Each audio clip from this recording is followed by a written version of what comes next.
Tahukah kamu, apa bagian terburuk dari pengkhianatan? Bukan saat kamu mengetahuinya, tapi saat mereka percaya, kamu tidak akan pernah tahu. Malam ini, selingkuhan suamiku berdiri di parkiran, menggoyang-goyangkan kunci mobil mewah di depan wajahku seperti trofi berkilau penuh kemenangan. Aku tidak menangis. Aku hanya tersenyum. Karena tersembunyi di dalam sakuku, aku memegang satu hal yang bisa menghancurkan seorang pria lebih cepat daripada hinaan atau pertengkaran. Bukti mutlak, tak terbantahkan. Mereka sedang merayakannya sekarang, tapi aku akan menghapus semuanya. Namaku Beatrice Santoso, dan selama 15 tahun terakhir, aku telah membangun kerajaan besar di atas fondasi pasar real estate komersial Jakarta. Aku berusia 41 tahun, pendiri tunggal Santoso Capital, Hospitality, dan aku tahu perbedaan persis antara aroma kesepakatan yang akan ditutup dan bau keputusasaan yang murni. Malam ini, bagaimanapun, aroma yang menguar di penthouse, Central Parkku hanya berupa biji kopi Arabica panggang, dan sesuatu yang samar-samar berbau kebohongan. Jam digital di kulkas Sub-Zero, stainless steel, bercahaya terang. Pukul 01.45 pagi. Suamiku, Derek Pramudia, akhirnya pulang. Dia berjalan ke dapur, melonggarkan dasi sutranya dengan desahan dramatis dan berat yang jelas-jelas dirancang untuk memancing simpatiku. Aku duduk di meja marmer besar, tanganku melingkari cangkir keramik yang sudah dingin sejam yang lalu.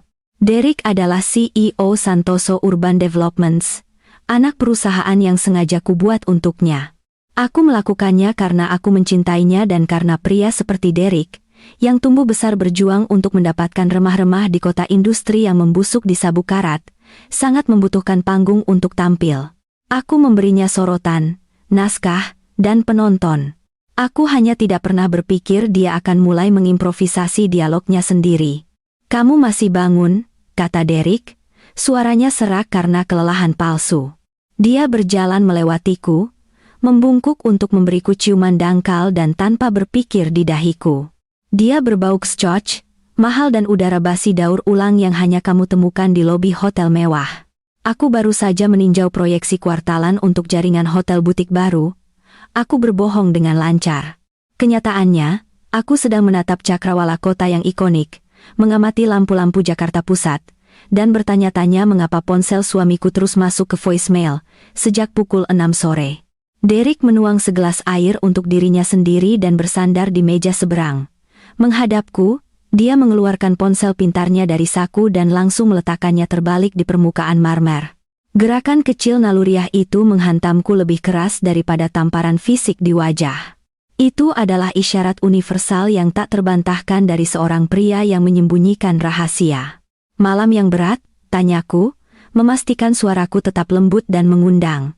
Ini adalah tarian kecil yang kami lakukan. Di luar tembok, penthouse, ini, aku adalah predator puncak, hiu yang melahap pesaing sengit untuk makan siang. Di dalam tembok ini, aku melepaskan baju zirahku. Aku memainkan peran sebagai istri yang suportif dan penyayang hanya karena aku ingin rumah kami menjadi satu-satunya tempat di bumi di mana kami tidak perlu bersaing. Melelahkan, dia menghela napas berat, mengusap rambutnya yang tertata rapi. Para investor Silicon Valley itu benar-benar kejam. Mereka ingin memeras setiap sen dari proyek tepi sungai, sebelum mereka bahkan berpikir untuk menandatangani. Aku sudah bicara sampai rahangku sakit. Aku mengangguk perlahan, menyeruput kopi dingin bekuku hanya untuk melakukan sesuatu dengan tanganku, ekspansi tepi sungai. Aku kira itu sudah dalam fase zonasi dan perizinan. Derek sedikit menegang. Itu mikroskopis, ketegangan kecil yang cepat di pundaknya yang hanya akan diperhatikan oleh istri yang sangat jeli atau predator nokturnal. "Memang," katanya terlalu cepat. "Tapi kamu tahu bagaimana orang-orang kaya teknologi ini. Mereka perlu dimanjakan. Mereka perlu merasa seperti raja mutlak sebelum mereka setuju untuk melepaskan modal." Dia berhenti, menatapku dengan mata memohon seperti anak laki-laki yang telah benar-benar memikatku 1 dekade lalu. "Sebenarnya, itu persis yang ingin kubicarakan denganmu. Aku butuh otorisasi transfer uang hanya untuk melancarkan semuanya." Aku meletakkan cangkir keramikku. "Berapa banyak?" 380 juta, katanya, menjatuhkan jumlah itu dengan sangat santai, seolah-olah dia meminta Rp20.000 kepada kurir. 380 juta? Aku mengulangi angkanya dengan lantang. Itu jumlah uang yang sangat signifikan untuk biaya hiburan sederhana, Derek. Aku memastikan nada suaraku tetap netral. Ini bukan hanya makan malam, Bea, katanya, suaranya langsung berubah defensif dan tajam. Ini biaya penutupan. Ini pemesanan, suite penthouse, pribadi untuk seluruh tim mereka. Uang jaminan untuk venue, hadiah perusahaan kelas atas. Kita bicara tentang proyek 100 miliar di sini. Kamu harus mengeluarkan uang untuk menghasilkan uang. Kamu yang mengajariku itu. Aku menatapnya. Aku benar-benar menatapnya. Dia mengenakan setelan jas yang kubelikan, mengenakan jam tangan mewah yang kuberikan pada ulang tahun pernikahan kelima kami, berdiri di dalam dapur bernilai miliaran yang kubayar. Dia benar. Aku memang mengajarinya itu, tapi aku juga mengajarinya nilai uji tuntas. Dan apa yang dia katakan saat ini tidak sesuai dengan realitas kerajaan bisnis yang telah kubangun dari awal. Aku tahu proyek tepi sungai luar dalam. Aku tahu bahwa izin zonasi saat ini terhenti di Komisi Perencanaan Kota karena studi dampak lingkungan wajib. Sama sekali tidak ada penutupan yang terjadi minggu ini. Tidak ada investor Silicon Valley yang datang karena aku secara pribadi telah meninjau log hubungan investor hanya 2 hari yang lalu. Tapi aku tidak mengatakan semua itu. Baiklah, kataku. Derek berkedip, terlihat terkejut betapa mudahnya aku menyerah. Baiklah. Jika kamu mengatakan itu benar-benar diperlukan agar kesepakatan berjalan lancar, aku percaya padamu, kataku, memaksakan senyum tipis yang meyakinkan di wajahku. Aku akan mengotorisasi transfer uang ke rekening operasionalmu besok pagi. Gelombang kelegaan yang besar menyapu dirinya, diikuti hampir seketika oleh kilasan arogansi sesaat yang dia coba sembunyikan mati-matian. Dia berjalan mendekat dan memelukku, membenamkan wajahnya di lekuk leherku. Terima kasih sayang. Kamu yang terbaik. Aku janji, kesepakatan ini akan menjadi yang besar. Aku akan membuatmu sangat bangga. Dia menjauh, meraih ponselnya, masih sangat berhati-hati agar layar tidak menghadap ke arahku, dan langsung menuju kamar tidur utama. Aku akan tidur. Jangan begadang terlalu larut. Aku menunggu sampai aku mendengar bunyi klik berat pintu kamar tidur tertutup rapat. Kemudian keheningan yang mendalam dari penthouse menyelimutiku, berat dan menyesakkan. Aku mengambil tabletku dan membukanya. Aku tidak membuka layar transfer bank. Sebaliknya, aku membuka laporan pengeluaran dari anak perusahaannya selama 3 bulan penuh terakhir. Aku telah mengabaikan bendera merah yang halus sebelumnya, dengan mudah mengabaikannya sebagai paranoia belaka atau hanya biaya yang diterima dari menjalankan bisnis tingkat tinggi. Tapi sekarang, menatap layar yang bercahaya di dapur yang gelap, data mentah membentuk pola yang tidak bisa lagi kubantah atau kuabaikan. Ada biaya besar dari restoran yang aku tahu pasti Derek benci, tempat masakan, fusion, dengan menu tasting, yang membutuhkan 4 jam yang menyakitkan untuk diselesaikan. Ada penginapan berulang di hotel butik trendy di daerah Kebayoran Baru, dipesan dengan alasan lemah akomodasi konsultan. Ada pembelian mahal di toko perhiasan kelas atas yang sama sekali tidak memiliki kemitraan korporat dengan Santoso Capital, dan sekarang 380 juta. Dia meminta angka bulat sempurna. Orang yang berbohong tentang uang hampir selalu menggunakan angka bulat. Pengeluaran bisnis korporat nyata adalah 382.415.000. Mereka tepat, keputusasaan menciptakan angka bulat, karena terdengar substansial dan bersih di telinga. Aku menatap kopi dinginku. Sebuah lapisan tipis yang tidak menyenangkan telah terbentuk di permukaan. Selama bertahun-tahun, aku telah meyakinkan diriku sendiri bahwa kesuksesanku yang besar adalah perisai pelindung yang menjaga pernikahan kami. Aku berpikir bahwa jika aku memberinya cukup kekuasaan, cukup uang, cukup kebebasan tanpa batas, dia tidak akan pernah merasa perlu untuk mencari di tempat lain. Aku pikir kami adalah mitra sejati, tapi melihat jumlah transfer yang diminta bergema di kepalaku, aku menyadari bahwa aku bukan pasangannya. Aku adalah sumber daya. Aku adalah bank pribadinya. Aku berdiri dan berjalan perlahan ke wastafel, menuangkan cairan gelap yang dingin ke saluran pembuangan. Aku melihat pusaran itu menghilang ke pipa gelap. Beatrice, yang secara membabi buta menandatangani cek besar hanya karena dia ingin memainkan peran istri yang baik, secara resmi mati dan pergi. Dia baru saja dibuang ke saluran pembuangan bersama kopi basi. Aku membilas mug dan meletakkannya di mesin pencuci piring. Gerakanku benar-benar tenang, hampir mekanis. Aku sama sekali tidak ingin menangis. Sebaliknya, aku merasakan kejernihan dingin yang aneh meresap jauh ke dalam dadaku. Jika Derek ingin memainkan peran CEO besar yang membuat permainan kekuatan high roller besar, aku akan membiarkannya. Aku akan memberinya jumlah tali yang persis dia minta. Aku akan mentransfer 380 juta. Tapi aku tidak akan memberikannya begitu saja. Aku akan mengikuti setiap jejak digital uang itu. Aku mematikan lampu dapur, menjerumuskan ruangan besar itu ke dalam kegelapan total. Saat aku berjalan menyusuri lorong menuju kamar tidur utama, di mana suamiku sedang tidur nyenyak bersama rahasianya, aku membuat janji yang hening dan tak terpecahkan. Dia pikir dia sedang menutup kesepakatan real estate besar. Dia sama sekali tidak tahu bahwa dia sebenarnya sedang membuka penyelidikan tingkat federal. Kedamaian di dalam rumah ini sudah hancur tak bisa diperbaiki. Sekarang, hanya masalah mencari tahu berapa banyak kerugian yang akan menimpanya. Matahari pagi menyinari meja granit dapurku dengan cahaya terang yang terasa hampir ofensif. Aku berdiri diam di dekat mesin espresso, mendengarkan penggiling kopi menghancurkan biji-biji itu, suara yang keras dan agresif yang sangat cocok dengan frekuensi tinggi pikiran yang berpacu. Aku secara resmi mengesahkan transfer kawat 380 juta tepat pukul 7 pagi. Pukul 7.15 pagi, aku sudah menelepon satu-satunya pria di Jakarta yang lebih kupercaya daripada penasihat hukumku sendiri. Harrison Gunawan telah menjadi Chief Financial Officer. Ku sejak Santoso Capital hanyalah pendaftaran LLC dan laptop murah di meja makan. Dia adalah pria yang sangat sedikit bicara dan presisi yang mutlak tak henti-hentinya. Beatrice, jawabnya pada dering pertama. Dia tidak membuang waktu dengan basa-basi. Dia tahu aku tidak pernah menelepon jalur pribadinya yang aman sepagi ini kecuali gedung perusahaan sedang terbakar.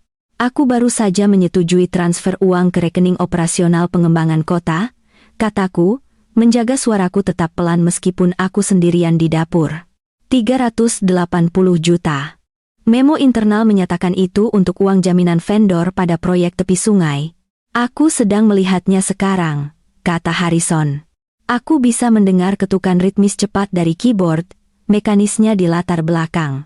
Apakah kamu ingin aku memblokirnya? Tidak, kataku dengan tegas. Biarkan saja, tapi aku ingin kamu melacak setiap jejak uang itu. Aku ingin tahu persis di mana uang itu berakhir. Kamu ingin bank penerima? Tidak. Aku ingin penerima manfaat terakhir. Jika uang itu bergerak melalui perusahaan cangkang, aku ingin tahu persis siapa pemilik cangkang itu. Ketukan keyboard, berhenti sepenuhnya. Beatrice, apakah semuanya baik-baik saja? Ini hanya audit rutin, kataku. Nada suaraku tajam, murni internal. Dan Harrison, ini tetap sepenuhnya antara kamu dan aku. Jangan masukkan ini ke dalam log perusahaan resmi dulu.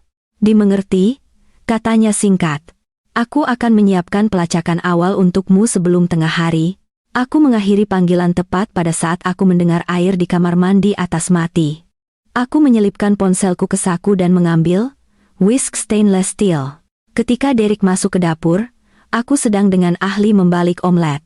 Aku memaksa pundakku yang tegang untuk rileks. Aku menyesuaikan ekspresi wajahku menjadi ekspresi lembut dan ramah dari seorang istri penyayang yang tidak memiliki kekhawatiran yang lebih mendesak selain sarapan. Derek terlihat sangat segar. Kelelahan berat dari malam sebelumnya telah benar-benar hilang, digantikan sepenuhnya oleh energi yang bersemangat dan ceria dari seorang pria yang baru saja mendapatkan apa yang diinginkannya. Dia berjalan di belakangku, memeluk pinggangku dengan hangat. Baunya enak sekali, bisiknya di rambutku. Kamu tidur nyenyak? Seperti bayi, aku berbohong dengan mudah. Aku berbalik dalam pelukannya, dan menyerahkan piring hangat padanya. Aku sudah mengirimkan otorisasi transfer itu untukmu. Kamu seharusnya sudah memiliki dana di rekeningmu sekarang. Dia berseri-seri. Dan selama sepersekian detik, aku secara aktif mencari di wajahnya bahkan sedikit pun jejak rasa bersalah. Sama sekali tidak ada. Hanya ada kelegaan yang mendalam dan kilasan kemenangan yang arogan. Kamu benar-benar menyelamatkan hidupku, Bea. Para investor akan terpesona. Ini menjamin kesepakatan. Aku sangat senang, kataku, mengawasinya menggigit makanannya. Aku sebenarnya berpikir bahwa mungkin aku harus bergabung denganmu di salah satu makan malam berisiko tinggi ini. Sudah cukup lama sejak aku bertemu dengan orang-orang Silicon Valley. Derek berhenti mengunyah selama sepersekian detik. Itu hampir tidak terlihat. Dia menelan ludah dengan susah payah dan menggelengkan kepalanya, tertawa ringan dan meremehkan. Sayang, kamu pasti akan mati kebosanan. Ini semua hanya jargon zonasi teknis dan asap cerutu. Selain itu, kamu sudah punya cukup banyak pekerjaan dengan akuisisi hotel baru. Biarkan aku yang menangani pekerjaan berat ini. Kamu hanya duduk santai dan menikmati menjadi ratu istana. Ratu istana. Itu adalah narasi barunya yang paling favorit untuk diputar. Dia ingin aku duduk di atas tahta agar aku tidak melihat ke bawah dan menyadari bahwa dia secara aktif menjarah perbendaharaan. Kamu mungkin benar, kataku, menyesap air perlahan untuk menelan empedu pahit yang dengan cepat naik di tenggorokanku. Jujur, aku tidak tahu apa yang akan kulakukan tanpamu menangani semua detail kecil yang terurut. Dia memberiku ciuman singkat dan ceroboh di pipi sebelum keluar, mengambil apel hijau dalam perjalanan ke lift. Jangan menungguku malam ini. Kita mungkin akan pulang sangat larut merayakan penandatanganan. Selamat bersenang-senang, seruku riang. Begitu pintu lift pribadi tertutup, senyum hangat di wajahku lenyap seperti tirai beludru berat. Aku langsung masuk ke kantor rumahku dan mengunci pintu mahoni yang berat. Aku tidak pergi ke kantor pusat perusahaan hari itu. Aku duduk di kursi kulit ergonomisku, menatap kosong pada dua monitor, menunggu jejak digital akhirnya muncul. Pukul 11.45 pagi, telepon pribadiku berdering keras. Katakan padaku, kataku, bahkan tidak menunggu sapaan. Ini bukan vendor, suara Harrison datar, sama sekali tanpa emosi. Dana dipindahkan dari rekening operasional ke perusahaan induk bernama Velvet Sky LLC. Dari sana, dana segera ditransfer ke dealer mobil mewah di Pondok Indah. Aku merasakan sensasi dingin yang tiba-tiba dan jelas menyebar cepat di dadaku. Itu bukan patah hati. Patah hati itu panas, berantakan, dan menyakitkan. Ini adalah dingin murni tanpa campuran, kejernihan mutlak. Dealer jenis apa, Harrison? Velocity Motors, katanya dengan datar. Mereka khusus menjual mobil, eksotis, Italia impor. Transfer uang itu jelas ditandai sebagai deposit prioritas. 380 juta. Aku mengulangi angka itu dengan lantang. Itu bukan sewa, itu pembelian langsung. Begitulah kelihatannya, Harrison setuju. Beatrice, apakah kamu ingin aku secara resmi menandai ini sebagai penggelapan korporat? Aku bisa sepenuhnya membekukan rekening anak perusahaan dalam waktu kurang dari 10 menit. Tidak, kataku langsung. Belum. Jika kita membekukan rekening sekarang, dia akan langsung mengklaim itu adalah kesalahan klerikal. Dia akan mengatakan itu adalah kesalahpahaman besar, pinjaman pribadi yang sepenuhnya dia niatkan untuk membayar kembali pada hari Jumat. Dia akan memutar narasi. Jadi, apa yang akan kita lakukan? Kita akan membiarkannya mengendarainya, kataku dingin. Terus pantau semuanya. Aku ingin riwayat lengkap tanpa sensor dari setiap transaksi di atas Rp500.000 di kartu perusahaan selama 6 bulan penuh terakhir. Aku menutup telepon. Aku duduk di sana sendirian dalam keheningan yang memekakkan telinga di penthouse multimiliarku. Aku tidak menangis. Aku tidak melemparkan pemberat kertas kristal beratku ke seberang ruangan. Sebaliknya, aku dengan tenang membuka spreadsheet baru. Aku mengetik aset di satu kolom dan kewajiban di kolom lain. Di bawah kewajiban, aku mengetik nama Derek Pramudya. Aku menghabiskan sepanjang sore menggali kuburan yang sangat dalam. Aku telah memberi Derek otonomi penuh karena aku salah percaya padanya, tetapi aku masih mempertahankan akses administratif tingkat, CRUD, ke setiap server di dalam jaringan Santoso Capital. Aku melewati antarmuka pengguna standar dan langsung masuk ke log sistem mentah. Aku ingin melihat persis apa yang dilakukan CEO anak perusahaanku ketika dia tidak sibuk membeli Ferrari. Aku menemukan aktivitas harian yang tidak berbahaya seperti biasa, email ke kontraktor konstruksi, verifikasi jadwal. Tetapi kemudian aku melihat peringatan merah menyala di protokol keamanan tepat 3 hari yang lalu. Ada, login, lokal menggunakan kredensial Derek tepat pukul 2 pagi. Dia secara aktif mengakses folder yang sangat terbatas. Dana investasi kekayaan berdaulat. Nafas tertahan menyakitkan di tenggorokanku. Folder khusus itu tidak berisi cetak biru konstruksi perkotaan atau izin zonasi. Itu berisi kontrak yang sangat sensitif untuk modal keluarga jangka panjangku. Aset liquid yang secara fundamental mendukung seluruh leverage perusahaan. Derek sama sekali tidak berhak berada di dalam folder itu.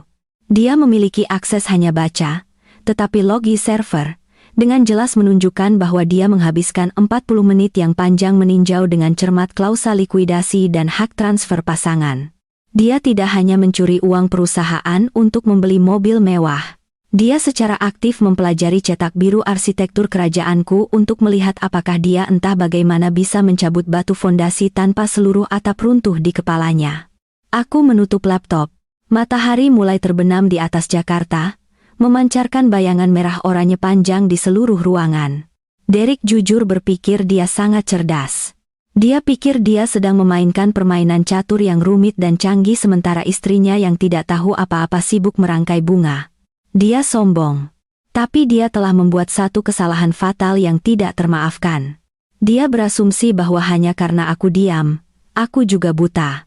Dia baru saja membeli mobil sport mewah dengan dana curian. Dia secara aktif meneliti bagaimana mengakses modal pribadiku. Aku berdiri dan berjalan ke jendela dari lantai ke langit-langit yang menghadap ke jalan-jalan ramai Jakarta.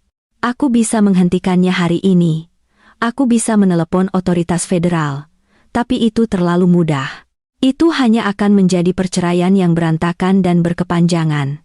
Dan dia mungkin pergi dengan penyelesaian yang tenang hanya untuk menghilang. Tidak, aku membutuhkannya untuk pergi lebih jauh. Aku membutuhkannya untuk merasa sangat aman, begitu tak tersentuh sehingga dia akan menandatangani namanya pada sesuatu yang tidak hanya akan mengakhiri pernikahan kami, tetapi juga akan benar-benar menghancurkannya.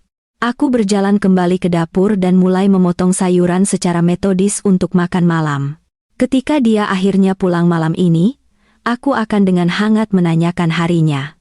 Aku akan mendengarkan kebohongannya yang menyedihkan tentang para investor dan negosiasi yang melelahkan. Aku akan tersenyum. Aku akan menuangkan anggur mahalnya dan aku akan menunggu. Mobil itu hanyalah pembuka. Aku akan menunggu sampai dia mencoba memesan hidangan utama. Notifikasi terenkripsi dari server aman saya berbunyi tepat pukul 01.09 pagi keesokan harinya. Itu adalah satu file PDF yang sangat terkompresi dari Harrison yang diberi label sederhana sebagai pelacakan aset. Aku duduk di kantor rumahku, pintu berat terkunci rapat dan tirai tertutup, melindungi ruangan dari pagi Jakarta yang abu-abu dan mendung. Aku tidak segera membuka file tersebut. Aku menyesap air perlahan, menenangkan napasku, dan mengklik mouse. Dana 380 juta telah bergerak sangat cepat. Itu berpindah dari Santoso Urban Developments ke perusahaan induk yang disebutkan Harrison dan dalam waktu 2 jam, itu ditransfer langsung ke dealer mewah di Pondok Indah, tetapi faktur digital yang terlampir pada transfer uang adalah bukti yang tak terbantahkan. Itu adalah pesanan pembelian resmi untuk Ferrari Portofino. Warna yang terdaftar adalah Proso Corsa. Pembeli yang terdaftar bukan Derek Pramudia. Pembeli yang terdaftar adalah Velvet Sky LLC. Aku bersandar di kursi kulitku. Suamiku tidak membeli mobil untuk dirinya sendiri. Derek mengendarai Mercedes S-Class yang ramping dan dikeluarkan perusahaan. Sebuah convertible, merah terang jelas bukan gayanya. Itu terlalu mencolok. Terlalu tidak praktis untuk seorang pria yang mati-matian mencoba memproyeksikan gravitasi eksekutif yang serius. Mobil itu adalah hadiah. Aku mengangkat teleponku dan menelepon langsung Harrison. Aku sedang melihatnya sekarang, kataku begitu dia mengangkat. Aku menarik dokumen pendirian LLC untuk Velvet Sky, kata Harrison, suaranya tajam dan klinis. Itu secara resmi terdaftar tepat 3 minggu yang lalu. Agen terdaftar adalah layanan proksi hukum generik, tetapi alamat surat menyurat terhubung kembali ke kotak PO pribadi di Tribeca. Gali lebih dalam, perintahku. Tapi untuk saat ini, aku butuh data mentah. Kirimi aku laporan kartu kredit yang tidak diedit, tidak disensor dari dana diskresioner anak perusahaan. Mundur 6 bulan penuh. Sudah dikirim, jawab Harrison. Beatrice, tolong hati-hati. Aku menutup telepon dan membuka file baru. Itu adalah spreadsheet besar yang berisi ribuan baris data keuangan. Aku mulai membandingkan informasi tersebut. Di satu monitor, aku memiliki kalender perusahaan resmi Derek, yang dikelola sekretaris eksekutifnya, diisi dengan rapat dewan, kunjungan lokasi, dan makan malam hubungan investor. Di monitor lain, aku memiliki log pengeluaran mentah. Butuh waktu kurang dari 1 jam bagiku untuk sepenuhnya membongkar seluruh kenyataan pernikahanku. Pada tanggal 12 Mei, kalender Derek menyatakan dia berada di sidang zonasi yang melelahkan yang berlangsung hingga larut malam. Laporan kartu kredit menunjukkan makan malam untuk 2 orang di restoran Steak, kelas atas di Kebayoran Baru, segera diikuti oleh biaya besar di hotel butik bintang 5. Tagihan makan malam adalah Rp600.000. Pejabat zonasi kota tidak makan, Steak, Rp600.000. Pada tanggal 4 Juni, dia mengaku menghadiri konferensi real estate di Singapura. Kartu perusahaan menunjukkan transaksi besar di spa Gunung Mewah, di Puncak, Bogor. Pada tanggal 15 Juli, biaya yang sangat besar untuk gelang berlian muncul disamarkan dengan cerdik di bawah kategori perlengkapan kantor. Vendornya adalah butik kelas atas di Plaza Indonesia, tetapi kode pengeluaran internal telah diubah secara manual. Aku merasakan rasa dingin, tajam, dan logam di mulutku. Ini bukan kesalahan sekali, ini adalah seluruh gaya hidup paralel. Dia secara aktif mendanai keberadaan kedua menggunakan keuntungan dari kerajaan yang telah kubangun dengan darah dan keringatku sendiri. Aku mengecilkan spreadsheet dan membuka file internal untuk proyek perluasan tepi sungai. Aku harus benar-benar yakin. Aku masuk ke database kota menggunakan kredensial pengembangku. Aku mencari status aplikasi izin menunggu peninjauan. Tindakan terakhir 4 bulan yang lalu. Tidak ada investor baru. Tidak ada kesepakatan penutupan yang akan segera terjadi, dana 380 juta itu hanyalah pencurian besar-besaran. Berpakaian rapi dengan setelan jas dan dasi sutra, dia menatapku tepat di mata, mencium dahiku, dan merampokku secara membabi buta hanya untuk membeli mainan baru yang berkilau untuk orang lain. Aku mematikan komputer. Aku butuh udara segar. Aku perlu melihat manifestasi fisik sebenarnya dari pengkhianatan ini. Aku tahu kebiasaan Derek dengan sempurna. Jika dia membeli mobil mewah yang mencolok untuk seorang wanita di kota, dia pasti tidak akan menyembunyikannya di garasi. Dia akan memamerkannya. Dan pada suatu sore hari Selasa di Jakarta, hanya ada satu lokasi utama untuk memamerkan uang baru yang mencolok. Aku mengambil tas desainerku dan mengendarai sedan hitamku menuju Jakarta Pusat. Kota itu ramai dengan energi yang kacau. Turis memadati trotoar, menatap gedung-gedung pencakar langit yang menjulang tinggi, sama sekali tidak menyadari bahwa separuh bangunan ini dibiayai hingga batas maksimal, dan orang-orang di dalamnya tenggelam dalam lautan rahasia. Aku masuk ke garasi parkir bawah tanah mewah di dekat Plaza Indonesia. Itu adalah jenis tempat di mana valet, dengan bangga memarkir Lamborghini di barisan paling depan, dan yang lainnya berputar ke lantai 4. Aku mengemudi sangat lambat, memindai tempat VIP yang dipesan di dekat lift pribadi. Jantungku berdetak dengan ritme yang lambat dan berat di dadaku. Aku mencoba mengatakan pada diriku sendiri bahwa aku hanya berbelanja, bahwa aku hanyalah Beatrice Santoso, pengusaha wanita yang sangat sukses yang sedang memanjakan diri dengan Shell Sutra baru. Dan kemudian aku melihatnya. Itu diparkir secara agresif di 2 tempat tepat di dekat pintu masuk, berkilau ganas di bawah lampu neon yang keras seperti setetes darah segar. Sebuah Ferrari Portofino Rosso Corsa. Aku segera memeriksa plat nomornya dengan gambar yang Harrison kirimkan kepadaku. Itu cocok persis. Aku memarkir sedanku di tempat gelap 3 baris ke belakang, mematikan mesin, dan menunggu dalam bayangan. Kulit setir yang dijahit tangan terasa dingin beku di bawah tanganku yang terkepal erat. Aku menatap pintu lift dengan saksama. 10 menit berlalu, lalu 20. Tepat pukul 14.45, pintu lift baja berat akhirnya terbuka. Bunyi klik sepatu, high heels, yang tajam dan ritmis bergema di seluruh garasi sebelum aku bahkan melihatnya. Dia keluar dengan kepercayaan diri yang tidak pantas dari seseorang yang benar-benar percaya seluruh dunia adalah lokasi syuting film. Dan dia adalah karakter utama yang tak terbantahkan. Dia terlihat berusia sekitar 26 tahun. Dia mengenakan kacamata hitam, desainer berukuran besar, celana yoga ketat yang harganya lebih mahal daripada pembayaran cicilan bulanan, dan jaket mewah pendek. Dia memegang ponselnya, aktif berbicara ke kamera, merekam vlog dirinya saat dia berjalan anggun menuju Ferrari. Ini adalah Riley Putri. Aku langsung mengenali tipe persisnya. Dia adalah jenis wanita yang memperlakukan seluruh hidupnya sebagai peluang pembuatan konten. Dia cantik, ya, dengan cara yang sangat terkurasi, sangat terfilter. Tapi yang benar-benar mengejutkanku adalah arogansi murni yang terpancar dari postur tubuhnya. Dia tidak berjalan seolah-olah dia sangat beruntung mengendarai mobil itu. Dia berjalan seolah-olah itu adalah hak asasi manusia yang harus dia terima. Dia berhenti di samping Ferrari, berpose provokatif untuk ponselnya, dan tertawa, suara yang cerah, sama sekali kosong yang mengganggu sarafku. Dia membawa 3 tas belanja besar dari toko-toko kelas atas di mana Derek sebelumnya mengaku membeli hadiah untuk klien. Aku bisa saja tetap di mobilku. Aku bisa saja mengambil beberapa foto melalui kaca depan, pergi, menyerahkan bukti kepada pengacara perceraianku, dan mengakhiri semua ini dengan bersih dari jauh. Itu akan menjadi pilihan yang benar-benar aman. Itu akan menjadi Beatrice yang secara aktif menghindari konflik yang berantakan. Tapi Beatrice itu tinggal di rumah hari ini. Aku mendorong pintu mobilku hingga terbuka. Suara itu bergema keras di garasi yang hening dan luas. Riley berhenti, tangannya melayang di tengah jalan menuju pegangan pintu Ferrari. Dia mendongak, memindai garasi yang gelap. Aku melangkah keluar dari bayangan berat pilar beton. Aku mengenakan setelan jas, navy, yang dibuat khusus dan celana panjang. Rambutku ditarik ke belakang menjadi sanggul yang rapi dan tegas. Aku tidak terlihat seperti influencer, trendy.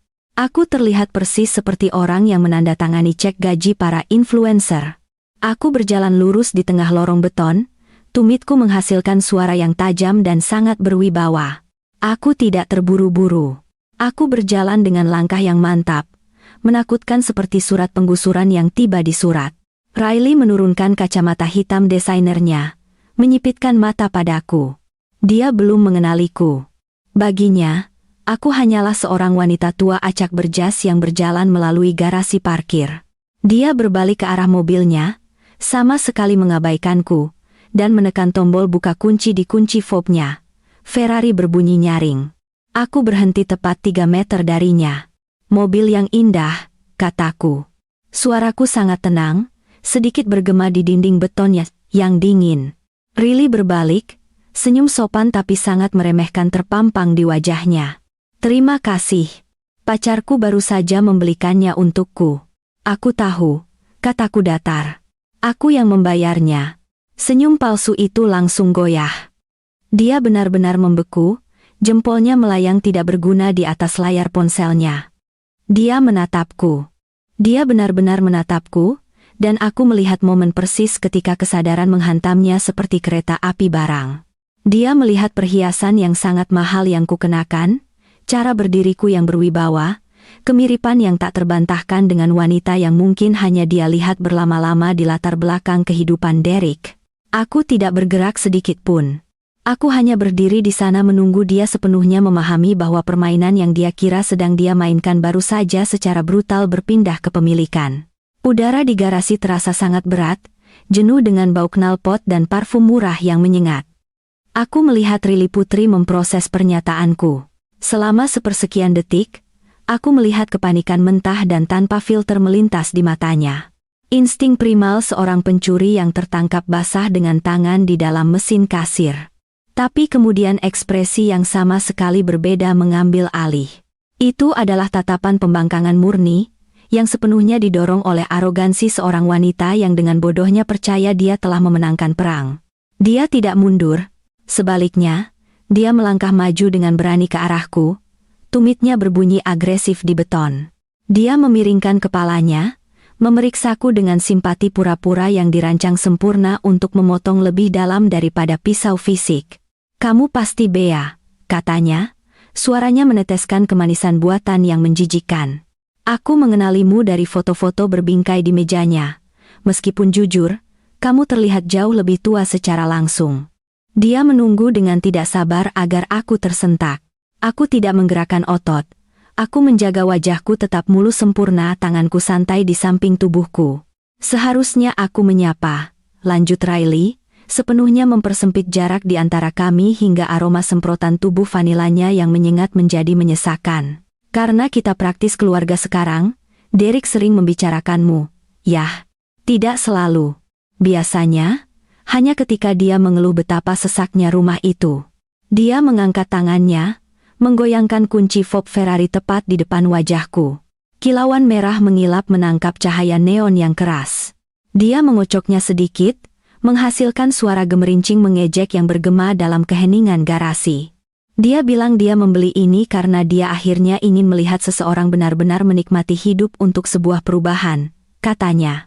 Bibirnya melengkung menjadi seringai yang ganas dan kejam. Dia bilang kamu, apa kata persisnya, intens. Tidak, itu bukan. Membosankan. Dia bilang, kamu benar-benar membosankan. Dia bilang, hidup denganmu persis seperti hidup dengan spreadsheet, Excel. Itu adalah frasa yang diperhitungkan yang seharusnya menghancurkanku. Itu adalah momen penting di mana aku seharusnya berteriak, menerkamnya, atau larut dalam genangan air mata yang menyedihkan dan rasa tidak aman yang mendalam. Itu adalah serangan yang sangat diperhitungkan yang ditujukan langsung pada usiaku, kepribadianku, dan pernikahanku yang gagal. Tapi Riley Putri secara fundamental tidak mengerti siapa yang sedang dia ajak bicara. Dia dengan bodohnya berpikir dia sedang berbicara dengan seorang istri yang patah hati dan dikhianati. Dia tidak menyadari dia sedang berbicara dengan entitas yang secara harfiah memegang hipotek atas seluruh keberadaannya. Aku menatap kunci yang menggantung. Lalu aku mendongak kembali ke wajahnya yang penuh harap, sangat menginginkan reaksi dramatis. Aku tersenyum. Itu bukan senyum pahit dan terpelintir. Itu adalah senyum yang tulus, sangat sopan jenis senyum yang kuberikan kepada para eksekutif junior ketika mereka membuat saran yang bodoh dan naif di ruang rapat perusahaan. Ini benar-benar mobil yang indah, kataku dengan sangat lembut. Penanganan Portofino cukup luar biasa, terutama di jalan raya terbuka. Aku yakin kamu akan menikmatinya. Senyum Riley goyah. Alisnya yang terawat sempurna berkerut dalam kebingungan mendalam. Dia telah melemparkan granat hidup ke kakiku, dan aku hanya memuji pecahan-pecahannya. Apakah itu saja? Dia membentak, suaranya benar-benar kehilangan lapisan manisnya. Kamu tidak akan mati-matian bertanya padaku berapa lama ini berlangsung. Kamu tidak akan bertanya padaku apakah dia benar-benar mencintaiku. Aku sama sekali tidak perlu bertanya ketika aku sudah memiliki semua jawabannya. Jawabku dengan tenang. Hati-hati berkendara, Riley. Premi asuransi kendaraan itu cukup astronomis.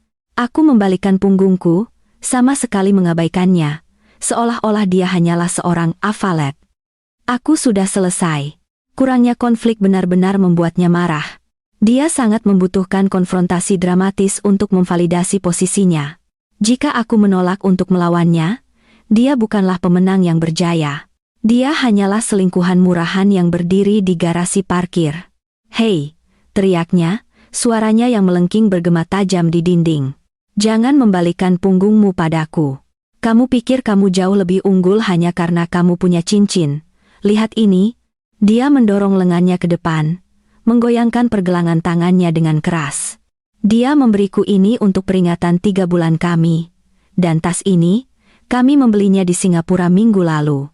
Sementara kamu duduk di rumah mengira dia ada di konferensi perusahaan yang membosankan. Aku berhenti berjalan dan melihat ke belakang melalui bahuku. Bergantung berat di bahunya adalah tas desainer, quilted, edisi terbatas. Aku langsung mengenalinya.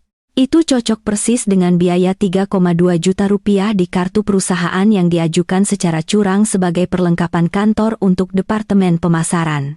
Tapi kemudian mataku melayang ke pergelangan tangannya dan napas sepenuhnya berhenti di tenggorokanku. Dia mengenakan arloji platinum dengan dial mutiara dan bezel safir biru yang sangat khas. Itu bukan hanya arloji yang sangat mahal. Itu adalah barang pesanan khusus yang dibuat secara eksklusif untuk gala amal tahunan Santoso Capital Foundation. Hanya ada 5 di seluruh dunia. Aku secara pribadi telah menandatangani pesanan akuisisi itu sendiri. Seharusnya itu duduk di dalam lemari besi yang aman di kantor pusat perusahaan menunggu untuk dilelang untuk mengumpulkan dana bagi perawatan kesehatan anak. Derek tidak hanya menggunakan dana perusahaan untuk membelikannya hadiah mewah. Dia secara fisik telah mengambil aset berwujud dari lemari besi perusahaan. Itu bukan hanya perzinahan. Itu adalah pencurian besar. Ketenangan total yang aneh menyapuku. Hingga saat itu, ada bagian kecil bodoh dari diriku yang melihat seluruh situasi ini sebagai tragedi domestik pribadi. Tetapi melihat jam tangan itu di pergelangan tangannya mengubah segalanya. Ini bukan lagi perselisihan pernikahan. Ini adalah TKP aktif. Itu jam tangan yang indah, kataku. Suaraku turun ke nada yang hampir seluruhnya mekanis. Apakah cocok untukmu? Riley membusungkan dadanya. Dengan bangga mengelus logam curian itu. Aku tahu. Derek bilang aku pantas mendapatkan yang terbaik. Dia memang punya selera mahal, kataku. Aku berjalan kembali ke mobilku. Aku bisa mendengarnya mendengus keras di belakangku. Sangat frustrasi karena dia tidak berhasil membuatku berdarah. Dia ingin pertengkaran sengit, tapi aku tidak akan memberinya. Bukan di sini, bukan sekarang. Bukan ketika dia hanyalah gejala dari penyakit yang mendasarinya. Aku mencapai sedan hitamku dan membuka pintu. Saat aku dengan mulus masuk ke kursi pengemudi, aku meraih ponselku. Melalui kaca jendela samping yang gelap, sudutnya benar-benar sempurna. Riley masih berdiri di samping Ferrari, menatap ponselnya, mungkin dengan panik mengirim pesan ke Derek untuk memberitahunya bahwa istrinya benar-benar gila. Aku mengangkat kameraku, refleksi di cermin sampingku membingkai seluruh adegan dengan sempurna. Riley, Ferrari dengan plat dealer yang terlihat jelas, dan profil wajahnya yang tajam dan tak salah lagi. Aku mengambil 3 foto resolusi tinggi secara berurutan. Kemudian aku memperbesar dan mengambil 1 gambar terakhir, sepenuhnya fokus pada jam tangan amal curian yang berkilau di pergelangan tangannya. Aku menurunkan ponsel dan menekan tombol penyalaan. Aku tidak menangis, mataku kering dan tanganku benar-benar mantap di setir kulit. Saat aku keluar dari garasi parkir, meninggalkan gadis itu dan mobil merah di kegelapan, aku merasakan transformasi mendalam terjadi dalam diriku. Kesedihan mendalam yang kurasakan pagi itu telah sepenuhnya menguap. Itu digantikan sepenuhnya oleh sensasi yang dingin, keras, dan setajam silet. Rasanya persis seperti baja tempah. Derek menyebutku membosankan. Dia menyebutku spreadsheet. Dia akan belajar dengan cara yang sulit bahwa spreadsheet adalah hal paling berbahaya di bumi, terutama jika kamu kebetulan berada di sisi kolom yang salah. Aku bergabung dengan lalu lintas jalan raya, lampu kota yang terang memudar saat aku melaju. Aku benar-benar selesai menjadi istri yang suportif. Aku selesai menjadi pasangan yang penyayang. Malam ini, aku akan menjadi ketua dewan direksi, dan aku akan secara agresif meminta pelunasan pinjaman. Perjalanan pulang dari garasi hanyalah kabut tebal gerakan maju dan amarah yang tertahan. Aku tidak ingat lampu lalu lintas. Aku tidak ingat musik yang diputar di radio. Aku hanya ingat sensasi kulitku yang mendingin, seolah-olah semua darah telah mengalir sepenuhnya dari tubuhku untuk berkumpul di suatu tempat jauh di dalam intiku. Ketika aku masuk ke penthouse, keheningan, yang biasanya terasa begitu damai, sekarang terasa seperti vakum besar yang menunggu untuk diisi dengan kekerasan. Aku tidak pergi ke dapur. Aku tidak menuangkan minuman keras untuk diriku sendiri. Aku langsung masuk ke kantor rumahku dan mengunci pintu di belakangku. Aku duduk di mejaku, permukaan mahoni yang dipoles terasa dingin membeku di bawah telapak tanganku. Aku menarik napas dalam-dalam ke dadaku, lalu aku menyalakan stasiun kerjaku. Beatrice, yang telah berdiri di garasi parkir dan tersenyum sopan kepada selingkuhan suaminya, telah sepenuhnya pergi. Di tempatnya duduk pendiri dan CEO Santoso Capital. Aku tidak lagi mencari sekadar kekecewaan. Aku secara aktif melakukan audit keuangan forensik. Aku langsung masuk ke sistem perusahaan pusat menggunakan kunci administratif utamaku. Tingkat akses tertinggi ini memungkinkan aku untuk melihat segalanya, bukan hanya laporan dangkal yang sangat disanitasi yang Derek siapkan untuk dewan direksi, tetapi data mentah tanpa filter yang mengalir langsung melalui nadi perusahaan. Aku menarik riwayat keuangan lengkap Santoso Urban Development selama 24 bulan terakhir dan meletakkannya berdampingan dengan kalender pribadi Derek. Itu persis seperti menonton film di mana kamu akhirnya melihat hantu bersembunyi di latar belakang setiap adegan. Aku melihat arsitektur kehidupan ganda yang cermat dibangun dengan presisi yang menakutkan. Pada tanggal 3 Maret, kalender perusahaan Derek mencantumkan inspeksi lokasi 3 hari yang melelahkan di Bali. Dia mengklaim bahwa cuaca buruk menunda penerbangan pulangnya. Aku menarik laporan pengeluaran perusahaan. Memang ada penerbangan, ya, tetapi tentu saja bukan ke Bali. Log penerbangan jet perusahaan menunjukkan pengalihan besar-besaran langsung ke Lombok. Pengeluaran besar-besaran selama 3 hari itu dicatat secara curang sebagai hubungan klien. Rincian itemisasi termasuk sewa villa mewah pribadi yang dilengkapi dengan kolam renang, infinity, berpemanas dan koki pribadi. Aku menggulir dengan cepat ke tanggal 10 Agustus. Ada biaya 4 juta rupiah yang dikategorikan secara luas sebagai perlengkapan kantor. Aku menggali lebih dalam ke gambar pindaian tanda terima yang disimpan di cloud, aman. Itu jelas bukan kertas printer atau toner. Itu adalah tanda terima dari butik mewah kelas atas di Plaza Indonesia untuk tas desainer. Merek yang sama persis yang baru saja kulihat tergantung di bahu Riley 1 jam yang lalu. Aku merasakan gelombang mual yang tiba-tiba dan keras. Tetapi aku menelannya dengan paksa. Aku memaksa mataku untuk terus bergerak melintasi data. Entry untuk makan malam klien kelas atas tersebar di seluruh buku besar seperti pecahan peluru. Aku membandingkan tanggal dengan sistem reservasi restoran. Itu hampir secara eksklusif meja yang dipesan untuk 2 orang. Tagihan sangat menampilkan botol sampahnya antik yang harganya Rp600.000 per botol. Ini sama sekali bukan pertemuan bisnis. Ini adalah kencan romantis. Dia merayunya dengan uangku. Dia dengan hati-hati membangun romansa yang penuh gejolak menggunakan bata-bata kerajaanku. Aku membuka log telekomunikasi. Selanjutnya, aku meminta data mentah yang tidak diedit dari ponsel perusahaan Derek. Layar langsung terisi dengan ribuan nomor. Aku mengurutkannya berdasarkan frekuensi kontak. Satu nomor tertentu menonjol secara agresif. Itu muncul ribuan kali. Itu muncul pagi-pagi saat dia pergi bekerja. Itu muncul saat jam makan siangnya. Tetapi yang membuat tanganku gemetar secara fisik adalah panggilan yang dilakukan larut malam. Log menunjukkan panggilan panjang pada pukul 21.30, 22.00, dan 23.015. Ini adalah waktu yang persis ketika Derek mengirimiku pesan untuk mengatakan dia terjebak dalam rapat larut malam atau menghadapi krisis lokasi yang besar. Dia tidak sedang rapat. Dia sedang meneleponnya, mungkin mengeluh pahit tentang aku, mungkin dengan gembira merencanakan liburan mewah mereka berikutnya. Sementara aku duduk di ruangan sebelah, benar-benar khawatir tentang tingkat stresnya yang meningkat. Aku mencolokkan hard drive, eksternal, solid state, ke port USB. Aku tidak lagi mempercayai server cloud. Aku membutuhkan sesuatu yang sepenuhnya fisik, sesuatu yang tidak akan pernah bisa dia hapus. Aku memulai transfer data. Aku dengan cermat membuat folder yang diberi label berdasarkan tanggal. Di dalam setiap folder, aku menempatkan bukti yang memberatkan entry kalender, transaksi kartu kredit, log penerbangan jet, dan catatan telepon yang sesuai. Itu adalah berkas komprehensif tentang pengkhianatan. Itu adalah dakwaan federal. Aku benar-benar berpikir aku telah melihat yang terburuk. Aku pikir perhiasan curian dan perjalanan mewah adalah batas mutlak keserakahannya. Dan kemudian aku menemukan kontrak konsultasi. Aku dengan hati-hati meninjau daftar vendor yang disetujui anak perusahaan.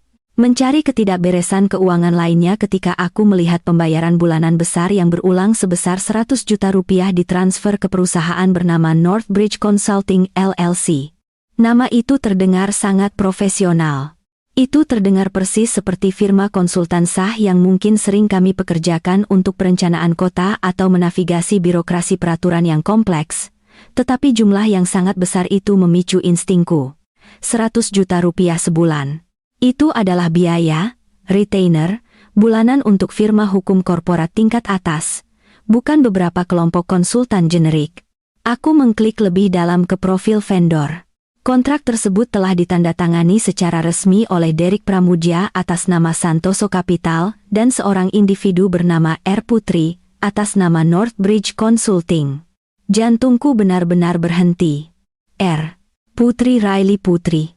Aku dengan cepat menyalin alamat yang terdaftar untuk Northbridge Consulting, Jalan Sudirman nomor 400, unit 45B. Aku membuka jendela, browser, terpisah dan mencari alamat itu. Itu sama sekali bukan gedung perkantoran perusahaan. Itu adalah gedung pencakar langit hunian, hyper luxury. Unit 45B adalah apartemen 2 kamar tidur. Aku bersandar dengan berat, udara keluar dari paru-paruku dengan napas terengah-engah. Derek tidak hanya membelikannya hadiah mewah. Dia telah menempatkannya langsung di daftar gaji perusahaan. Aku dengan cepat menghitung pembayaran. Kontrak penipuan itu telah aktif selama 2 tahun penuh. 2 tahun pembayaran bulanan 100 juta rupiah, 2 tahun bonus penyelesaian proyek palsu. Total keseluruhan mencapai 2,4 miliar rupiah yang mengejutkan. Ini bukan hanya ketidaksetiaan sederhana. Ini adalah penggelapan sistemik besar-besaran. Derek secara jahat menggunakan posisinya sebagai CEO untuk membuat kontrak yang sangat curang dengan perusahaan cangkang yang dimiliki oleh selingkuhannya. Dia secara aktif menyedot modal besar dari Santoso Capital dan mencuci uang curian melalui pekerjaan konsultasi palsu. Dia merampokku secara membabi buta untuk secara ilegal mendanai gaya hidup mewah yang dia rasa pantas dia dapatkan. Seluruh gravitasi situasi bergeser seketika. Ini bukan lagi hanya masalah pengadilan keluarga. Itu adalah kejahatan federal. Itu adalah penipuan pajak besar-besaran. Itu adalah pelanggaran serius tugas fidusia yang dapat dengan mudah mengirimnya ke penjara federal selama 1 dekade. Jari saya melayang di atas ponselku. Insting primalku adalah meneleponnya, berteriak, untuk sepenuhnya melepaskan amarah yang membara di dalam diriku. Aku ingin mengendarai mobil langsung kembali ke garasi parkir itu, dan dengan keras melemparkan kertas-kertas tercetak itu tepat di wajahnya. Tapi aku berhenti. Jika aku menghadapinya sekarang, dia akan langsung panik. Dia akan mengklaim itu adalah kesalahpahaman besar. Dia akan mencoba mengakses server perusahaan dan secara permanen menghapus email-email itu. Dia akan menghancurkan salinan fisik kontrak. Dia akan mengosongkan rekening bersama dan sepenuhnya menghilang. Atau yang lebih buruk, dia akan mencoba menyalahkan sepenuhnya padaku, mengklaim bahwa aku mengizinkannya, mengklaim bahwa aku yang secara ilegal memindahkan uang itu. Dia adalah pembohong patologis, dan pembohong sangat berbahaya ketika terpojok. Aku harus jauh lebih cerdas. Aku harus menjadi pemain catur, grandmaster, yang tidak pernah dia duga. Aku mengeluarkan hard drive dan menyelipkannya langsung ke brankas dinding tersembunyi yang terletak di belakang rak buku. Aku menguncinya dengan aman menggunakan pemindaian jempol biometrik. Aku belum bisa menyerang. Aku harus membiarkannya berpikir dia benar-benar aman. Aku harus membiarkannya dengan kuat percaya kebohongan itu tetap bertahan. Aku harus secara strategis memotong setiap jalur pelariannya. Sebelum aku menyalakan korek api, aku melihat jam. Pukul 5 sore, Derek akan tiba di rumah tepat 2 jam lagi, berbau orang lain, memamerkan senyumnya yang sudah terlatih sempurna. Aku berdiri dan berjalan ke cermin yang tergantung di lorong. Aku melihat dengan saksama refleksiku. Wajahku pucat, tetapi mataku jernih. Sama sekali tidak ada air mata lagi. Aku harus menampilkan penampilan terbaik dalam hidupku malam ini. Aku harus menjadi istri yang penuh kasih dan perhatian untuk 1 malam lagi. Aku harus memasakkan makan malam untuknya. Aku harus bertanya tentang harinya yang penuh stres. Aku harus membiarkannya menciumku karena ketika aku akhirnya menjatuhkan palu, aku ingin benar-benar yakin bahwa dia tidak punya tempat di bumi untuk lari. Aku akan mengunci setiap pintu, membekukan setiap rekening, dan melucutinya dari setiap aset sampai dia menjadi persis seperti saat pertama kali aku bertemu dengannya, seorang pria, tanpa apa-apa kecuali setelan murah dan saku yang penuh kebohongan. Ruang makan pribadi di Hotel Carlyle sepenuhnya kedap suara, tanpa jendela, dan samar-samar berbau lili mahal dan uang lama yang dalam. Itu adalah jenis ruangan di mana merger perusahaan besar dinegosiasikan dan karier politik diam-diam diakhiri. Aku duduk di kepala meja mahoni panjang yang dipoles. Duduk tepat di seberangku adalah Monica Lee. Monica bukan hanya seorang pengacara. Dia adalah sistem senjata yang sangat canggih yang dibungkus dalam setelan Chanel yang dibuat khusus. Kami kuliah hukum bersama 20 tahun yang lalu. Aku beralih ke pengembangan real estate komersial. Dia dengan kejam beralih ke hukum keluarga, dan dengan cepat menjadi pengacara perceraian yang paling ditakuti di seluruh Jakarta. Aku menggeser hard drive, transkripsi, dan berkas cetakan besar melintasi kayu yang dipoles. Bacalah, perintahku. Monica memakai kacamata bacanya. Dia tidak bertanya bagaimana perasaanku. Dia tidak menawarkan sedikit pun tatapan kasihan. Dia membuka berkas tebal itu dan mulai membaca selama 20 menit yang panjang. Satu-satunya suara di ruangan itu adalah gemerisik halaman yang dibalik dan dentingan lembut peralatan makan. Saat aku menggeser salad yang sama sekali tidak ingin kumakan. Ketika dia akhirnya menutup folder berat itu, dia melepas kacamatanya dan menatap langsung padaku. Ekspresinya sangat tenang. Ini bukan kasus perceraian sederhana, Beatrice, katanya dengan datar. Ini adalah dakwaan pidana federal yang menunggu untuk diajukan. Aku tahu, kataku. Bisakah kita menang? Menang? Monica tertawa pendek, kering, dan tanpa humor. Beatrice, aku secara pribadi menulis perjanjian pranikahmu. Aku menuliskannya ketika kamu sudah bernilai 50 miliar rupiah dan dia mengendarai Honda butut. Dokumen itu sangat kuat. Dengan jelas disebutkan bahwa setiap perselingkuhan yang terbukti sepenuhnya membatalkan haknya atas 1 sen pun tunjangan, tapi ini dia mengetuk berkas tebal itu dengan kuku yang terawat sempurna. Ini pelanggaran serius tugas fidusia, penggelapan melalui perusahaan cangkang. Kita tidak hanya akan menceraikannya. Kita akan benar-benar menghancurkannya. Dia mengeluarkan buku catatan hukum dan membuka pulpen, fountain, berat. Kita butuh serangan multifrontal besar-besaran.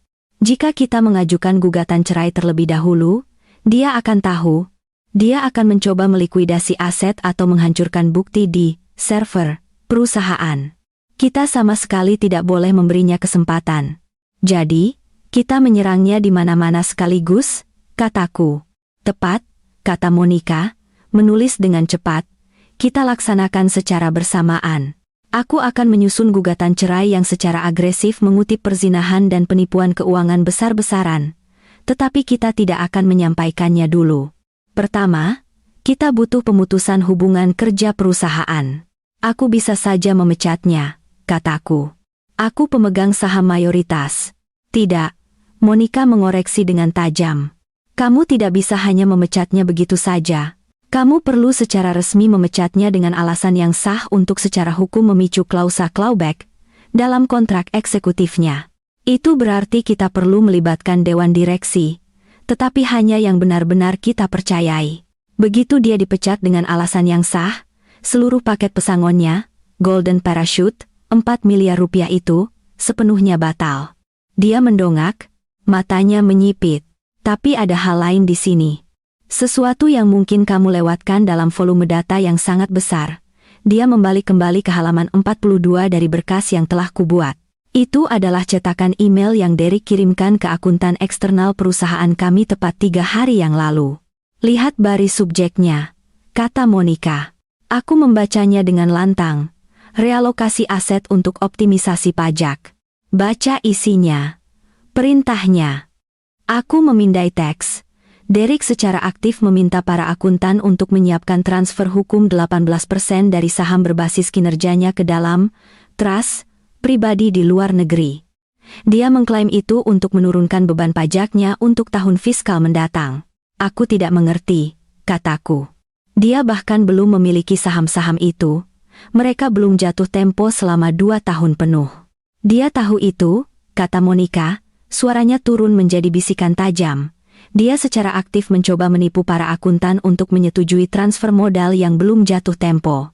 Jika mereka menyetujui ini, dan jika kamu secara membabi buta menandatangani audit triwulanan tanpa membaca cetakan kecil, dia akan secara hukum memindahkan kepemilikan saham-saham itu ke trust, yang sama sekali tidak dapat kamu sentuh. Dia tidak hanya mencuri uang tunai, Beatrice. Dia secara aktif bersiap untuk mencuri sebagian besar fondasi perusahaan. Dingin yang keras menyusuri tulang belakangku yang sama sekali tidak ada hubungannya dengan AC. Derek tidak hanya serakah. Dia secara aktif merencanakan kudeta perusahaan. Dia ingin meninggalkanku, tetapi dia ingin membawa seluruh karya hidupku bersamanya. Dia mencoba melakukan exit, terakhirnya, kataku. Dia tahu pernikahan ini sudah mati. Dia hanya mencoba mengambil sebanyak yang dia bisa sebelum tubuhnya dingin. Tepat, kata Monica. Yang berarti kita benar-benar berpacu dengan waktu. Dia semakin tidak sabar. Jika dia menekan para akuntan lagi, mereka mungkin akan meneleponmu langsung untuk memverifikasi. Kita sama sekali tidak boleh mengambil risiko percakapan itu terjadi saat dia masih di dalam rumah.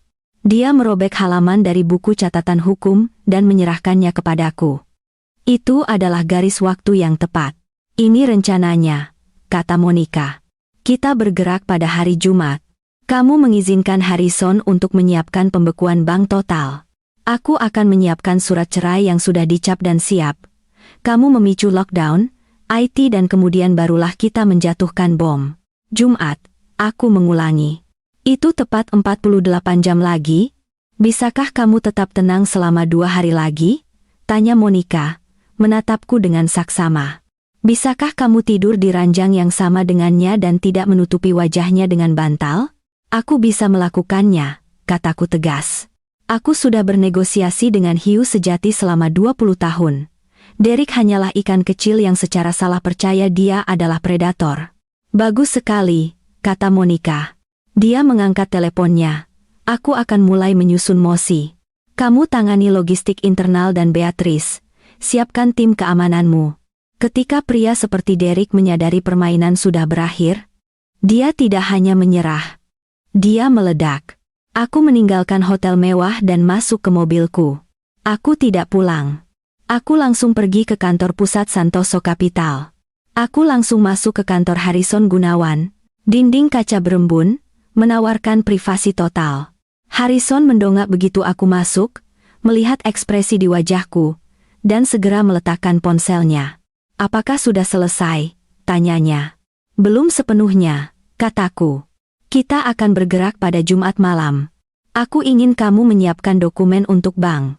Aku ingin pembekuan total dan segera atas semua rekening bersama dan pencabutan penuh jalur kredit perusahaannya.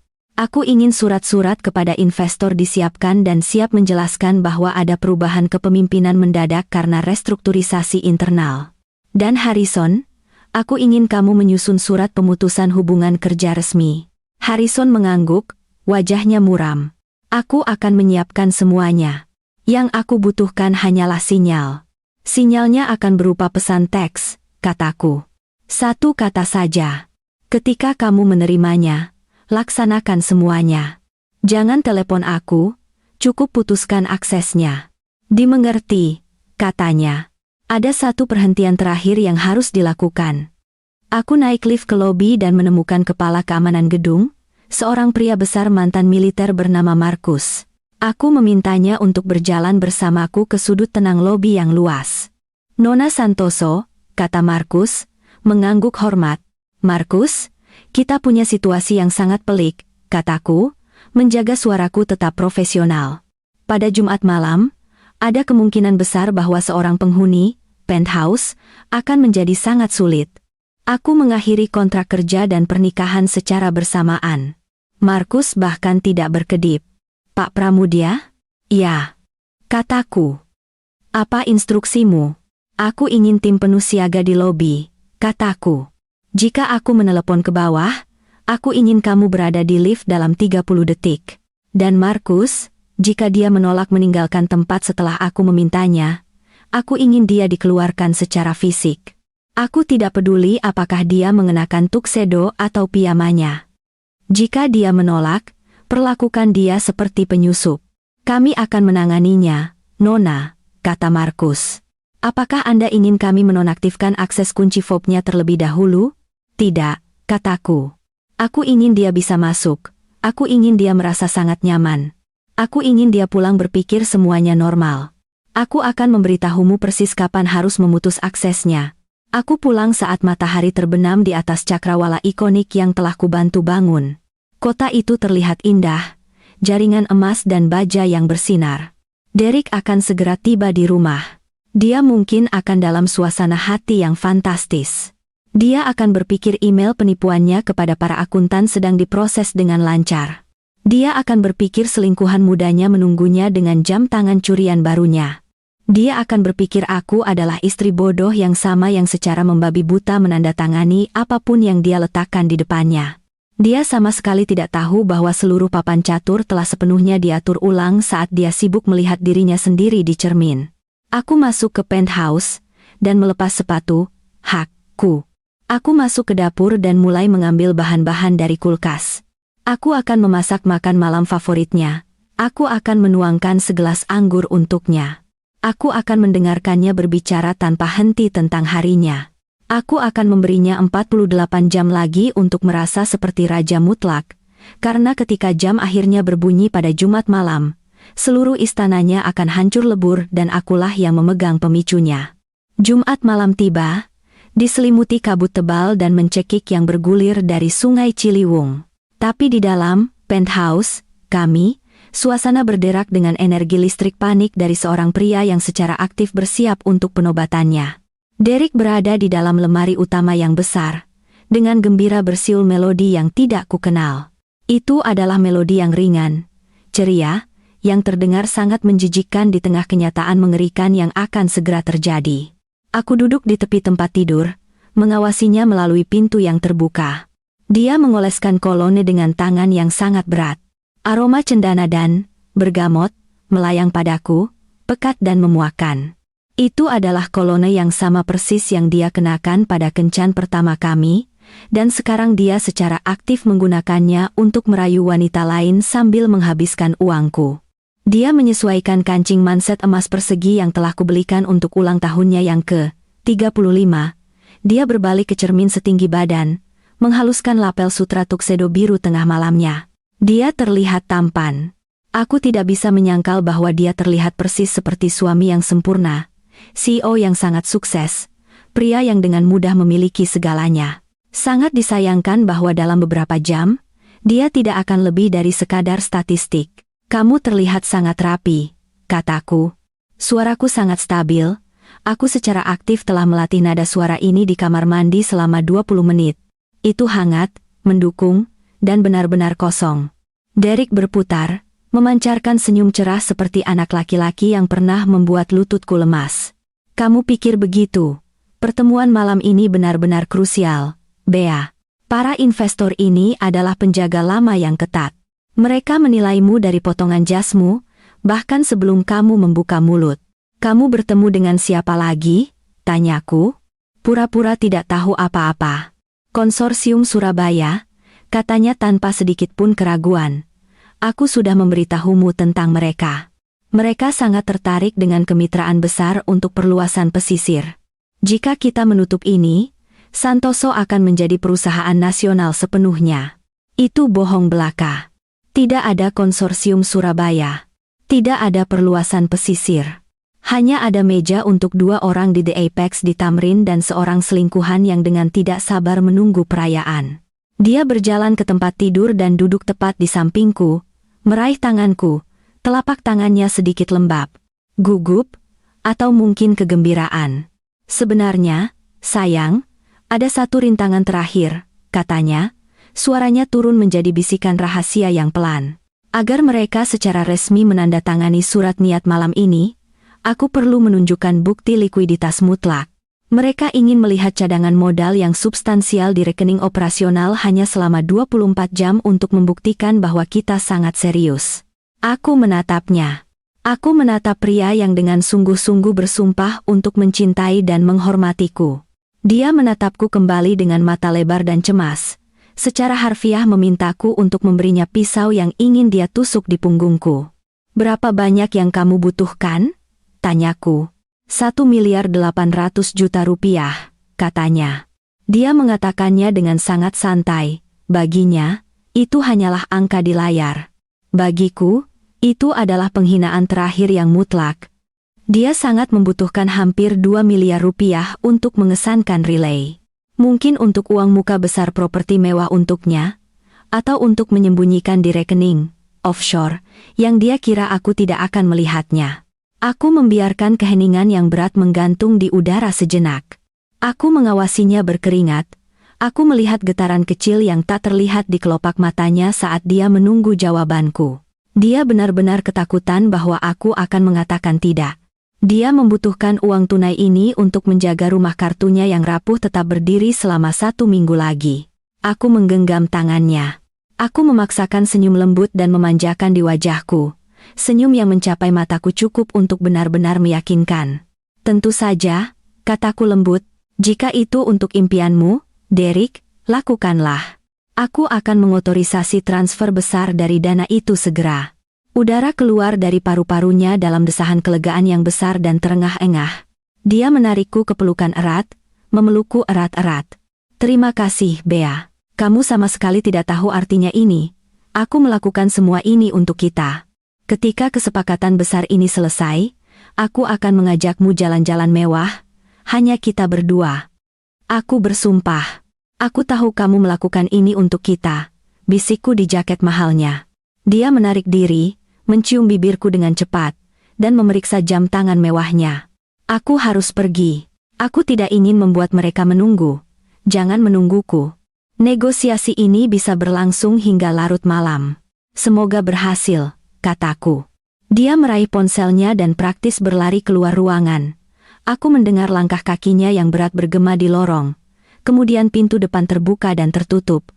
Bunyi klik mekanis berat dari gembok yang mengunci terdengar persis seperti segel yang menutup makam. Aku tidak bergerak selama 1 menit penuh.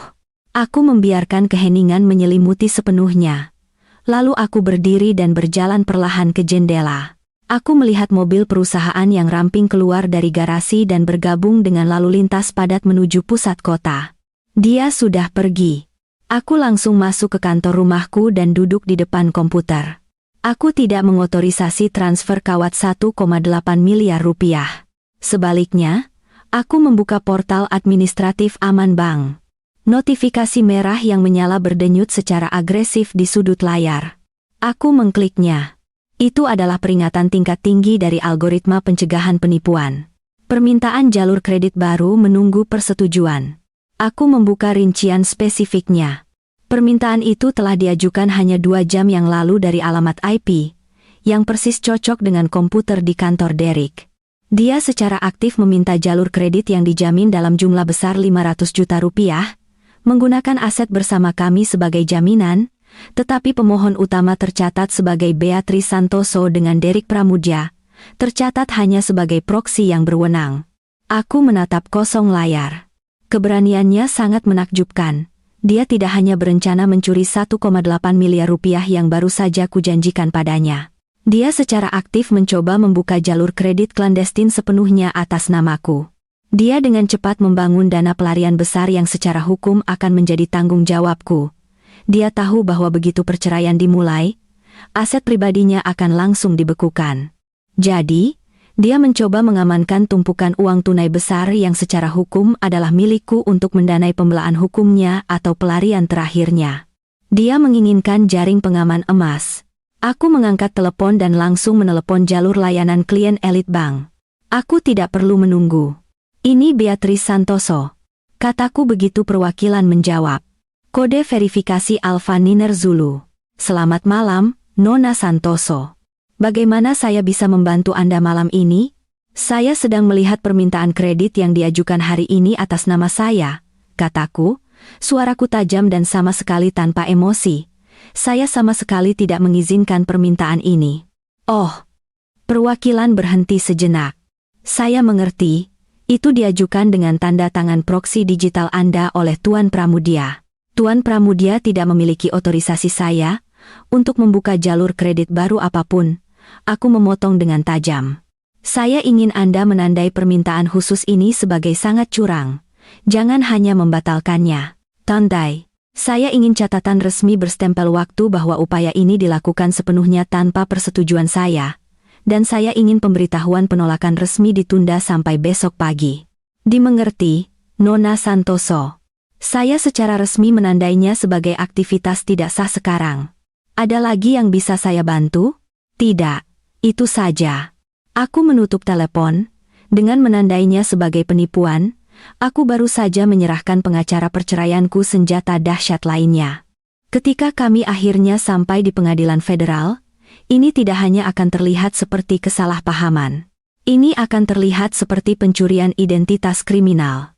Aku mengambil ponselku, membuka aplikasi pesan terenkripsi tinggiku, dan menemukan kontak Monica. Aku mengetik 2 kata. Malam ini, lanjutkan, balasan datang seketika. Siap sedia. Aku dengan cepat beralih ke chat.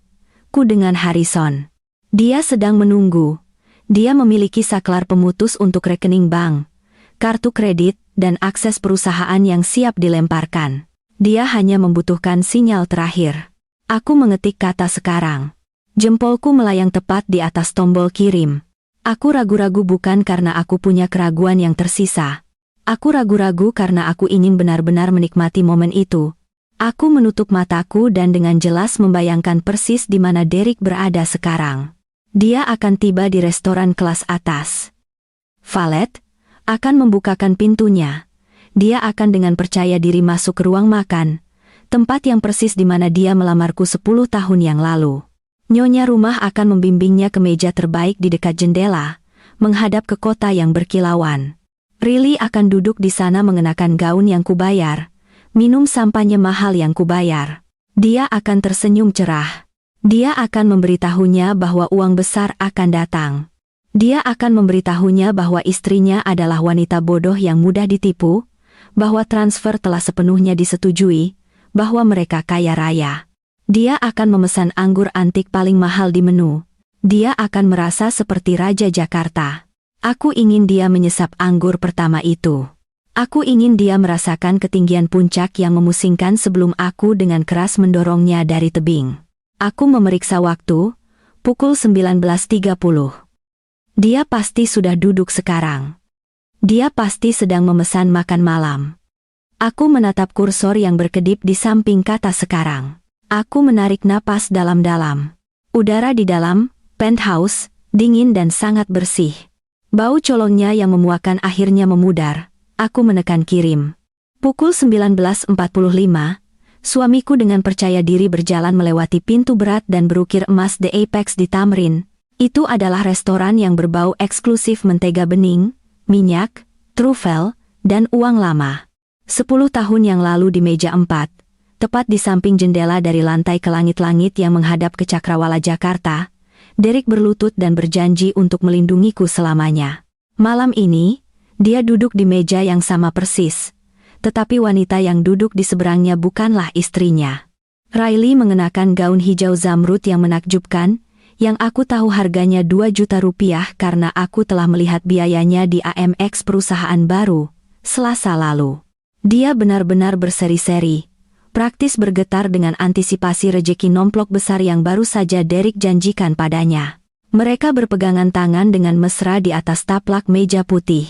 Tertawa keras pada lelucon yang mungkin mengolok-olokku. Derek memberi isyarat dengan percaya diri kepada komum sommelier, memesan sebotol Bordeaux antik yang dengan mudah harganya lebih dari sewa bulanan kebanyakan orang. Dia terlihat persis seperti seorang pria yang telah sepenuhnya menaklukkan dunia. Dia sama sekali tidak tahu bahwa dia sudah mati. Aku duduk diam di kantor rumahku. Satu-satunya cahaya di ruangan itu berasal dari 3 monitor besar yang disusun dalam setengah lingkaran di depanku. Ponselku tergeletak diam di meja mahoni. Layar bersinar dengan satu percakapan aktif. Penerimanya adalah Harrison Gunawan. Kotak pesan berisi 1 kata tunggal. Aku tidak ragu. Aku tidak merasakan sedikit pun penyesalan. Aku melihat jam digital di layar. Pukul 19.46. Aku menekan kirim. Sekarang. Status pesan langsung berubah dari terkirim menjadi terkirim dalam waktu kurang dari 1 detik. Responnya segera, bukan dalam kata-kata yang diketik, tetapi dalam rentetan data mentah yang tiba-tiba dan keras yang membanjiri monitor-monitorku. Aku baru saja memberi Harrison wewenang tertinggi untuk melakukan penghancuran finansial yang tersinkronisasi, dan dia bergerak dengan kecepatan kilat algoritma perdagangan frekuensi tinggi. Fase 1 adalah bank. Di monitor kiri, aku melihat portal aman rekening giro utama bersama kami. Ini adalah waduk besar, rekening di mana gaji CEO Derek disimpan, di mana dividen besar kami jatuh, dan dari mana dia menarik seluruh kepercayaan dirinya yang arogan. Saldo sangat sehat 640 juta rupiah. Dalam waktu nyata, angka-angka berfluktuasi liar. Perintah transfer, override, yang dimulai oleh Harrison dengan keras menyapu seluruh saldo, menyisakan tepat nol. Dana segera diarahkan ke rekening, trust, terpisah baru sepenuhnya atas namaku, sangat dilindungi oleh firewall, hukum yang Monica telah bangun sebelumnya hari itu. Selanjutnya datang jalur kredit besar-besaran. Aku mengamati dengan saksama saat status kartu American Express Centurion, kartu titanium hitam berat yang Derek suka membanting di meja makan, langsung berubah dari aktif menjadi ditutup, dicuri, dikompromikan. Visa Infinite perusahaan segera menyusul. Jalur kredit utama yang terkait dengan Penthouse, kami membeku. Derek saat ini duduk di restoran mewah akan memesan souffle dengan dompet desainer penuh plastik yang sekarang tidak lebih dari logam bekas yang tidak berguna. Fase 2 adalah identitas perusahaan. Di monitor tengah, aku memiliki pandangan God's Eye, jarak jauh dari status, server, Santoso Capital. Departemen IT yang bertindak di bawah perintah tertulis langsungku sebagai pemegang saham mayoritas memulai protokol, logout, paksa untuk IT pengguna Foster CEO. Jika Derek melihat smartphone-nya pada saat itu, dia akan melihat aplikasi email perusahaannya tiba-tiba menjadi kosong, segera diikuti oleh perintah yang secara agresif menuntut kata sandi. Jika dia mencoba memasukkan kata sandinya, dia akan menemukan itu tidak lagi berfungsi. Aksesnya ke cloud drive, daftar kontak perusahaan, cetak biru proyek sensitif, dan data investor besar-besaran telah sepenuhnya terputus. Jembatan gantung digital telah ditarik, dan dia ditinggalkan kedinginan di luar parit. Secara bersamaan, sistem HR perusahaan secara otomatis menghasilkan dokumen yang Harrison secara pribadi telah susun. Itu adalah pemberitahuan pemutusan hubungan kerja resmi dengan alasan yang tercantum tidak kabur. Itu secara eksplisit mengutip klausul tertentu dalam kontrak kerjanya mengenai pelanggaran berat, penyalahgunaan dana perusahaan yang besar, dan pelanggaran ekstrem tugas fidusia. Ini bukan pengurangan karyawan perusahaan. Itu adalah pemecatan yang secara brutal melucutinya dari pesangon besar, opsi saham, dan seluruh martabatnya. Email itu dijadwalkan akan masuk ke kotak masuknya, yang tidak bisa lagi dia akses, dan kurir hukum sudah dalam perjalanan ke restoran untuk secara fisik menyerahkan salinan. Fase 3 adalah serangan hukum pamungkas. Ponselku bergetar hebat di meja. Itu adalah pesan dari Monica. Diajukan. Nomor kasus 2055CV091112, perintah penahanan aset aktif. Monica baru saja mengajukan petisi pembubaran pernikahan secara elektronik di Mahkamah Agung Negara Bagian Jakarta. Tidak seperti perceraian standar, pengajuan ini mencakup 80 halaman bukti yang memberatkan. Ini termasuk kwitansi Ferrari, log penerbangan ke Lombok, faktur perhiasan, dan kontrak yang sangat ilegal dengan Northbridge Consulting LLC. Dengan mengajukannya sekarang, sebelum dia bahkan tahu apa yang terjadi, kami telah secara hukum mengunci status quo.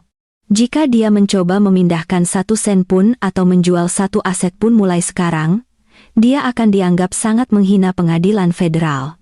Tapi aku belum selesai. Ada 1 pintu terakhir yang harus kututup, pintu yang Derek bahkan tidak tahu aku punya kuncinya. Aku beralih ke monitor kanan. Ini adalah klien email pribadiku. Aku punya draft yang menunggu. Ditujukan langsung kepada Dewan Direksi Santoso Capital. Ini adalah 7 pria dan wanita kuat yang pada akhirnya mengendalikan nasib perusahaan. Mereka menyukai Derek. Dia memikat mereka.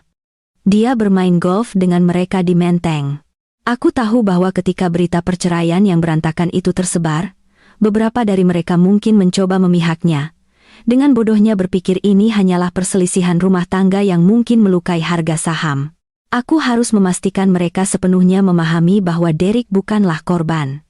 Dia adalah beban besar. Aku membuka draft itu. Baris subjeknya berbunyi, penemuan audit internal mendesak dan mitigasi risiko segera. Di badan email, aku tidak berbicara tentang perselingkuhannya. Aku tidak berbicara tentang patah hatiku. Dewan tidak peduli dengan perasaan, mereka hanya peduli dengan kewajiban sipil. Aku memaparkan fakta-fakta dingin dan keras dari kontrak Northbridge Consulting LLC. Aku menjelaskan dengan jelas bahwa CEO anak perusahaan telah secara aktif menyedot dana perusahaan ke perusahaan cangkang yang dimiliki oleh rekan pribadi. Aku melampirkan dokumen pendaftaran perusahaan cangkang, dengan jelas menunjukkan nama Riley dan log pembayaran yang ditandatangani oleh Derek. Aku membingkai situasi dengan sempurna.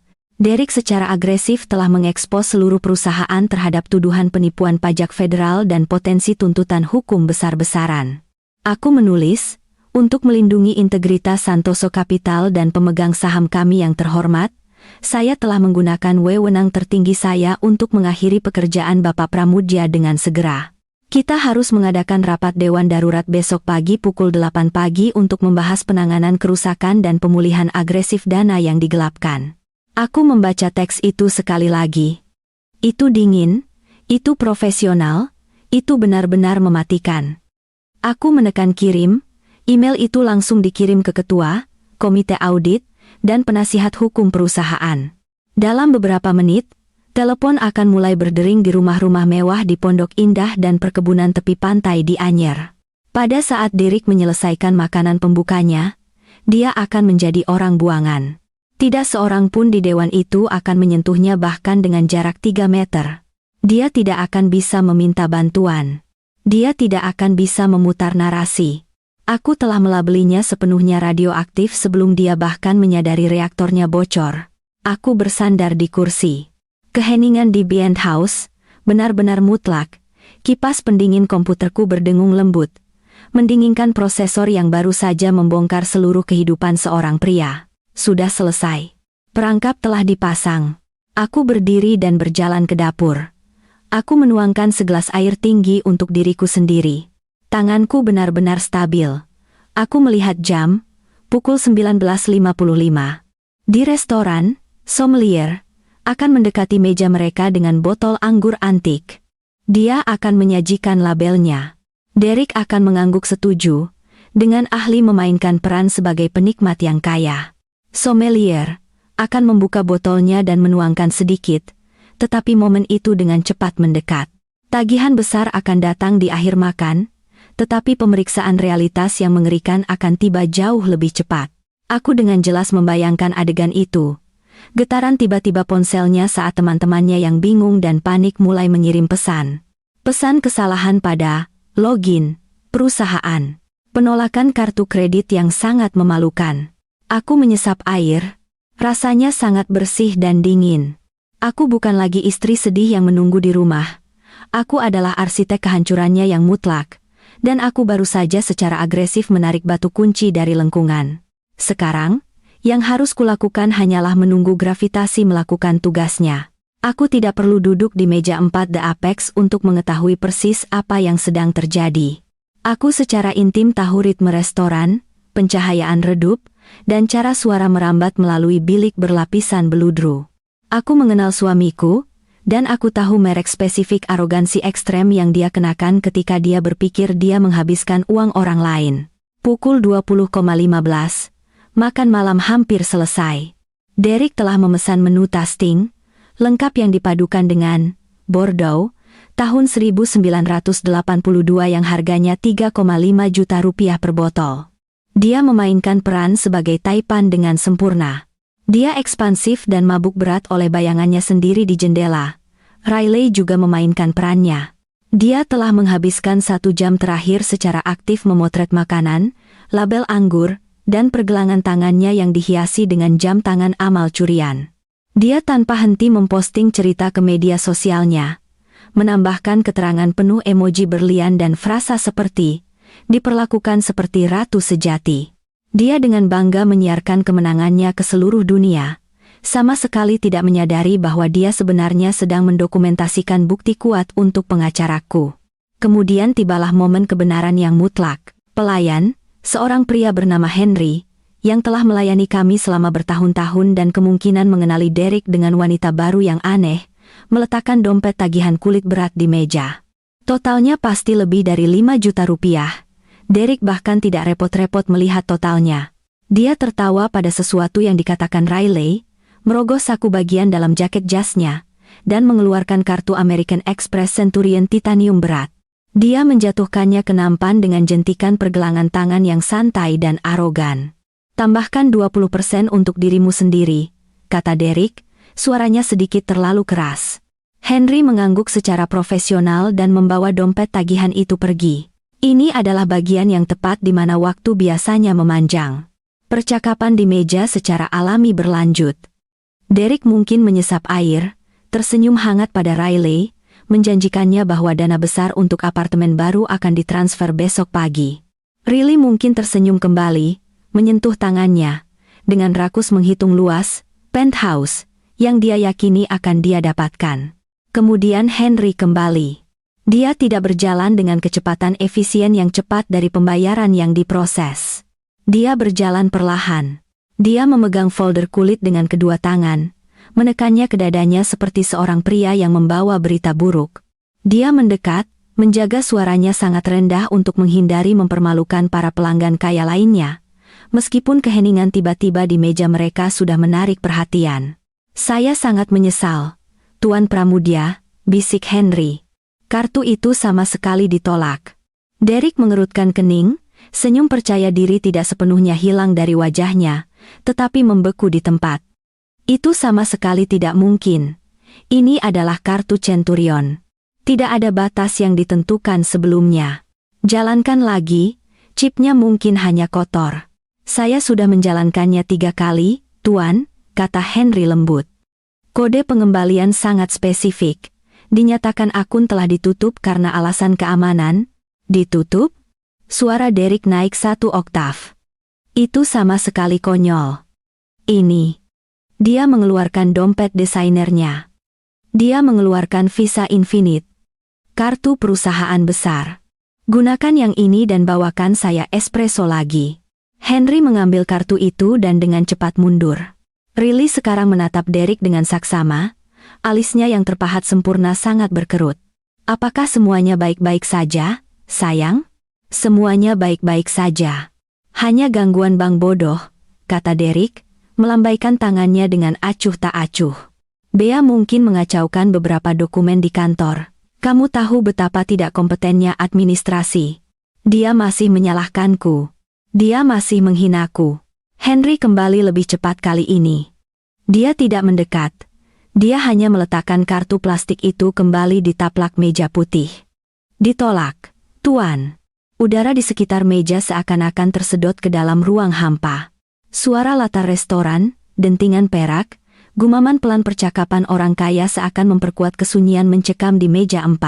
Coba kartu debit, kata Derek. Tangannya terlihat mulai gemetar saat dia meraba-raba kulit dompet mahalnya. Dia mengeluarkan kartu lain, lalu yang lain. Dia membantingnya ke taplak meja putih, satu persatu. Ditolak, ditolak, ditolak. Keringat mulai bercucuran cepat di dahi Derek. Itu bukan lagi panasnya alkohol mahal. Itu adalah keringat dingin dan lengket dari ketakutan murni. Orang-orang di meja sebelah mulai menoleh. Bisikan-bisikan cepat dimulai.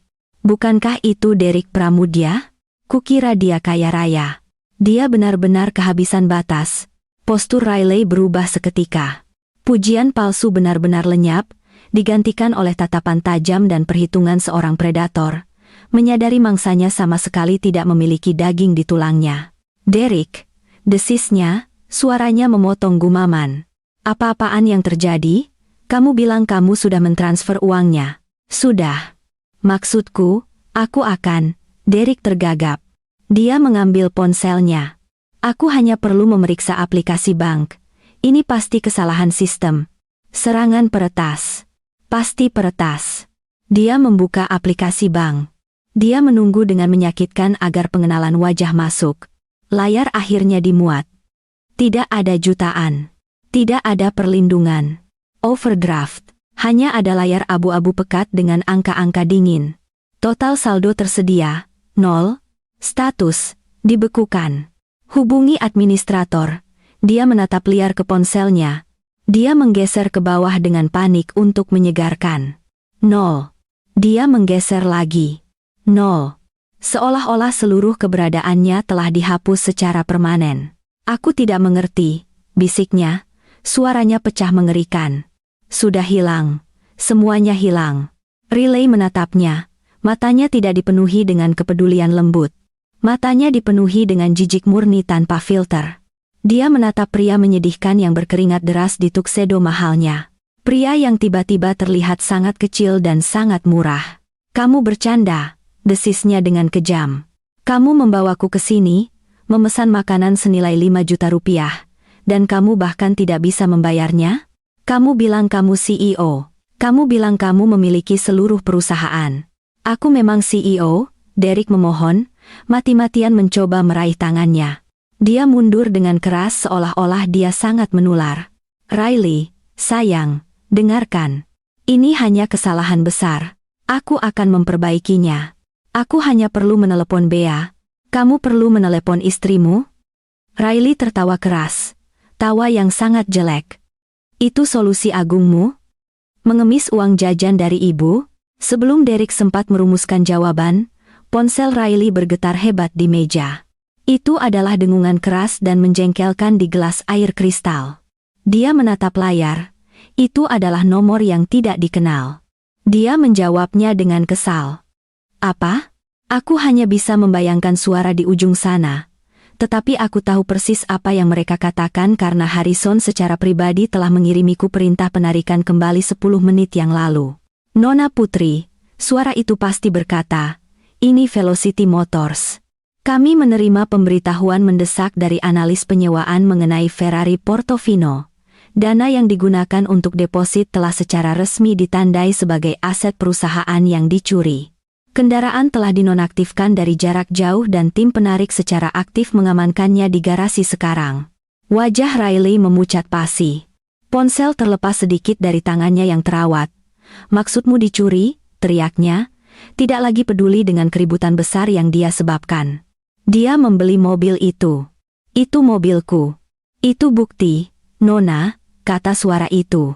Harap segera keluarkan barang-barang pribadi Anda. Riley perlahan menurunkan ponselnya. Dia melotot ke Derek. Tatapan yang dia berikan padanya bukanlah tatapan patah hati. Itu adalah kebencian murni yang tidak tercampur. Kamu mencuri uang itu? Katanya. Suaranya bergetar hebat karena marah. Mobilnya sedang diderek sekarang. Mereka bilang itu uang perusahaan yang dicuri. Tidak, Riley. Aku bersumpah. Dasar pembohong sampah. Teriaknya.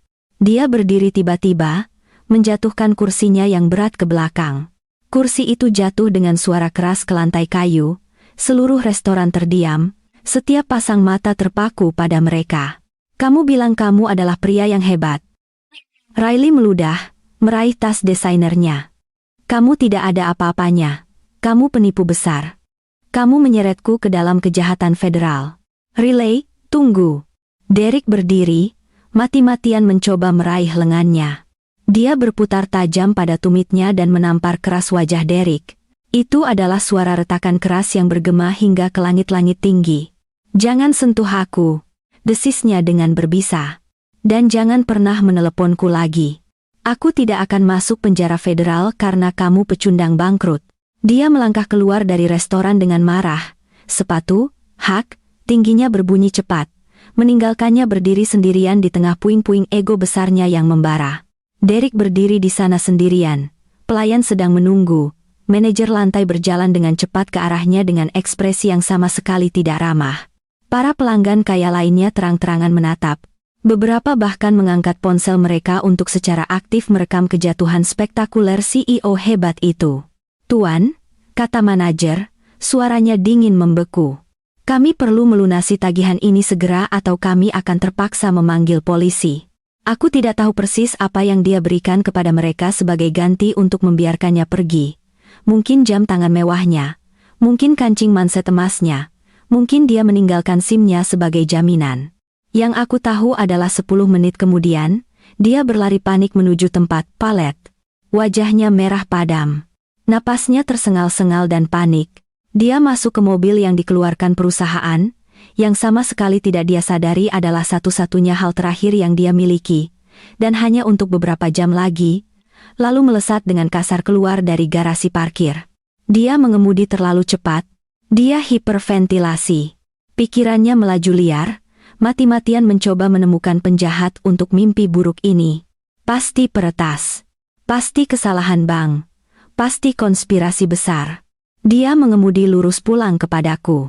Dia mengemudi ke satu-satunya orang yang benar-benar dia yakini bisa memperbaiki segalanya. Dia percaya dengan setiap serat keberadaannya yang delusi bahwa aku sedang duduk di rumah menunggunya. Mungkin sangat khawatir tentang gangguan teknis, siap untuk menulis cek besar dan membuat semua masalahnya hilang. Dia sama sekali tidak tahu bahwa gangguan itu saat ini sedang duduk di kantor rumah dengan secangkir teh panas, hanya menunggu untuk mengambil kunci mobilnya. Dia pikir dia sedang berlomba kembali ke tempat aman. Dia sebenarnya sedang bergegas langsung ke ruang eksekusi. Pintu lift pribadi ke penthouse terbuka dengan suara denting lembut. Tetapi pria yang terhuyung-huyung keluar tidak terlihat seperti tuan rumah. Dia terlihat seperti buronan yang panik. Derek menerobos masuk ke pier besar. Jaket tuksedonya tidak dikancing, dasi sutranya menggantung longgar, dan wajahnya licin karena keringat. Dia terengah-engah, kepanikan murni terpancar darinya dalam gelombang fisik. Aku menunggunya di ruang tamu utama. Aku duduk santai di sofa linen krem, kakiku bersilang dengan elegan. Secangkir teh herbal bertengger lembut di piring di tanganku. Ruangan besar itu redup, hanya diterangi oleh cahaya ambien dari cakrawala Jakarta di luar dan satu lampu lantai yang menyorot keras meja kopi kaca tepat di depanku. Bea. Derek meneriakkan namaku bahkan sebelum dia berbelok di lorong. Bea, angkat teleponmu. Apa kamu tahu apa yang baru saja terjadi? Dia melihatku. Dia berhenti mendadak, dadanya naik turun dengan keras. Dia menatapku, duduk di sana dengan jubah sutraku, benar-benar tenang dan terkumpul. Dan selama sepersekian detik, kebingungan total melanda kepanikannya. Dia berharap menemukanku panik, sangat khawatir tentang kegagalan bank. Sebaliknya, dia menemukan patung batu. Rekeningnya benar-benar dibekukan. Dia terkesiap, berjalan ke arahku, tangannya gemetar. Semuanya. Kartu kredit, rekening giro, bahkan jalur perusahaan. Aku sedang makan malam dengan para investor dan kartu Centurion ditolak. Itu memalukan. Kamu harus menelepon bank sekarang. Beritahu mereka itu kesalahan besar. Beritahu mereka untuk membukanya. Aku menyesap tehku perlahan dan dengan sengaja. Aku meletakkan cangkir halus itu kembali ke piring dengan bunyi klik tajam yang terdengar. Itu bukan kesalahan, Derek, kataku. Suaraku tidak keras. Itu tenang, stabil, dan sangat menakutkan. Dia benar-benar membeku. Bank melakukan persis seperti yang kuperintahkan, kataku datar. Aku menutup rekening. Kamu apa? Dia menatapku, matanya membelalak tidak percaya. Mengapa kamu melakukan itu? Itu uang kita. Kamu tidak bisa hanya memblokirku dari uang kita. Disitulah kamu bingung, kataku, sedikit condong ke depan. Kartu itu bukan milik kita.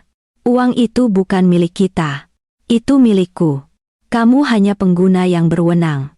Dan malam ini aku secara resmi memutuskan untuk mencabut otorisasimu. Warna terakhir langsung lenyap dari wajahnya. Dia terlihat persis seperti dia dipukul keras di perut. Dia membuka mulutnya untuk berbicara, untuk berdebat mati-matian, tetapi kenyataan kata-kataku benar-benar membungkamnya. Untuk pertama kalinya dalam seluruh pernikahan kami, dia akhirnya menyadari bahwa tanah yang dia pijak bukanlah miliknya sendiri. Itu adalah tanah yang aku biarkan dia pinjam. Bea, berhenti bermain-main. Dia tergagap, mati-matian mencoba mendapatkan kembali pijakan yang kokoh. Aku tahu kamu kesal tentang sesuatu. Apakah karena aku lembur? Apakah karena aku melewatkan makan malam? Kita bisa membicarakan ini, tapi kamu harus melepaskan uangnya sekarang. Aku punya orang-orang yang sangat penting yang menunggu. Aku punya kesepakatan bisnis besar. Kamu sama sekali tidak punya apa-apa? Aku memotong dengan lancar. Aku meraih ke lantai di samping sofa dan mengambil amplop manila tebal. Aku melemparkannya ke meja kopi kaca. Itu mendarat dengan bunyi gedebuk yang berat dan memuakkan. Buka, perintahku. Derek menatap amplop itu, lalu kembali padaku.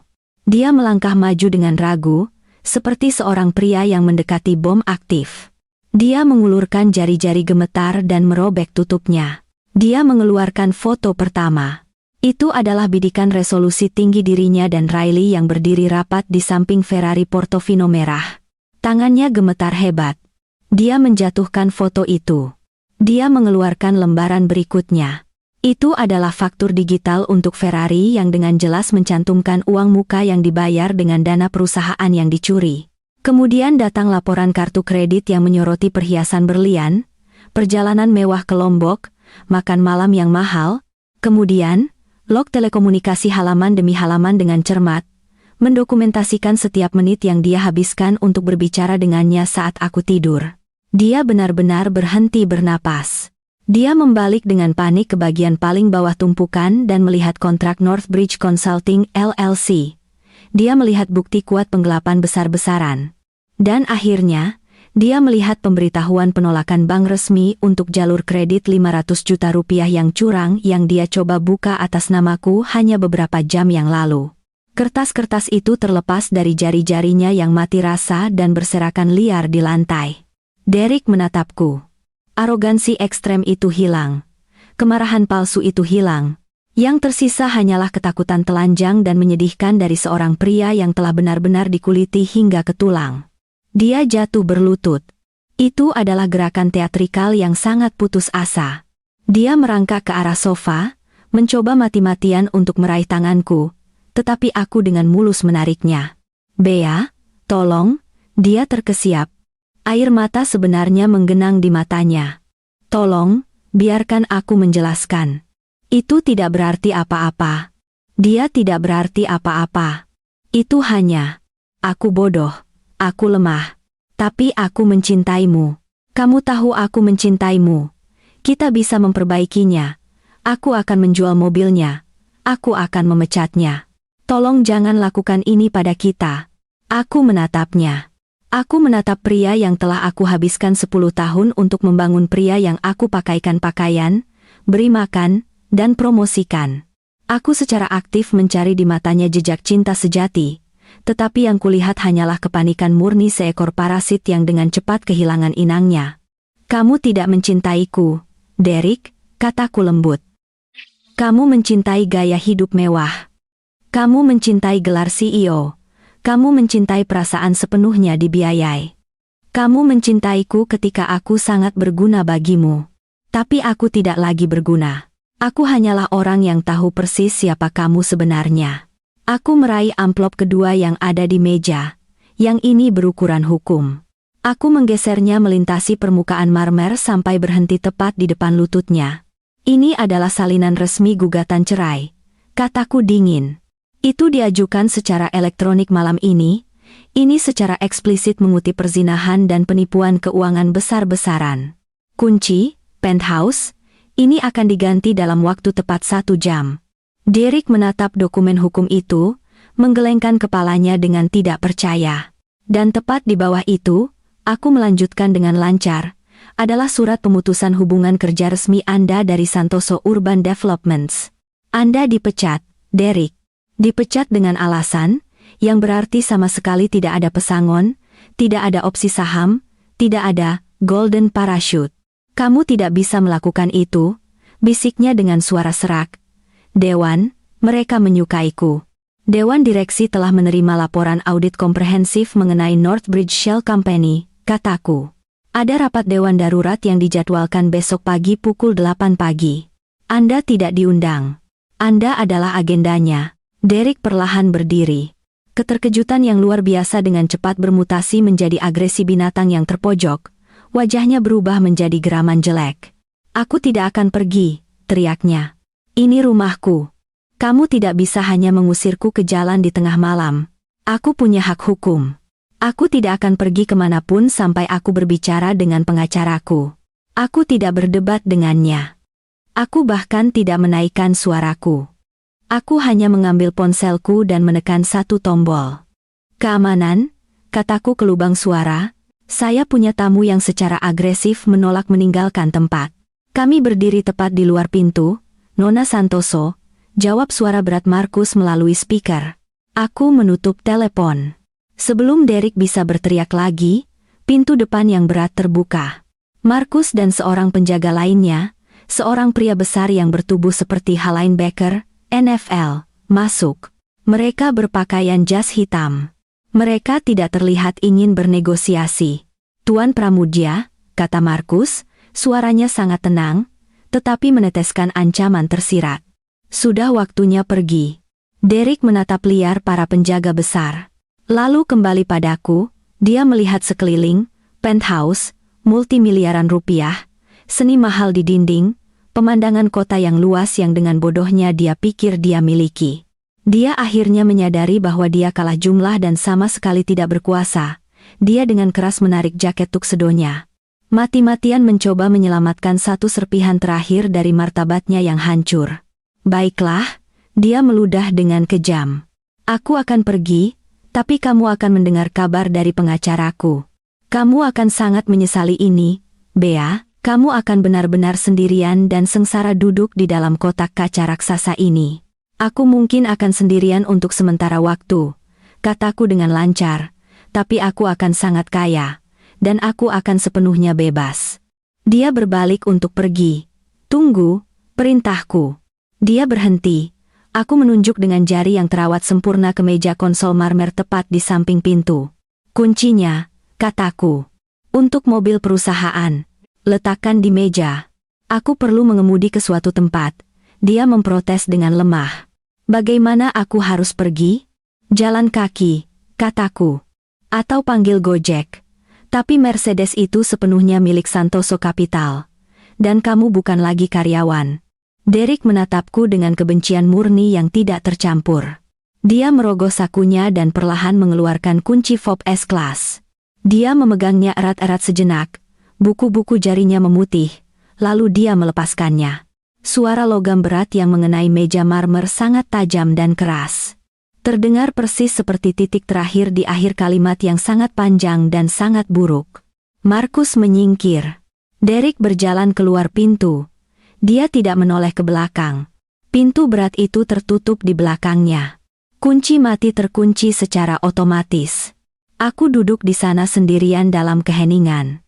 Para penjaga keamanan mengangguk hormat padaku dan mundur ke lorong, meninggalkanku sendirian di dalam bentengku yang tidak dapat ditembus. Aku menatap ruang kosong di mana suamiku berdiri beberapa saat yang lalu. Aku menunggu dengan sabar air mata datang. Aku menunggu beban kesedihan yang menghancurkan dan menyesakkan, tetapi itu tidak pernah datang. Sebaliknya, aku merasakan ringan yang dalam dan luas mengisi dadaku. Aku mengangkat cangkir tehku.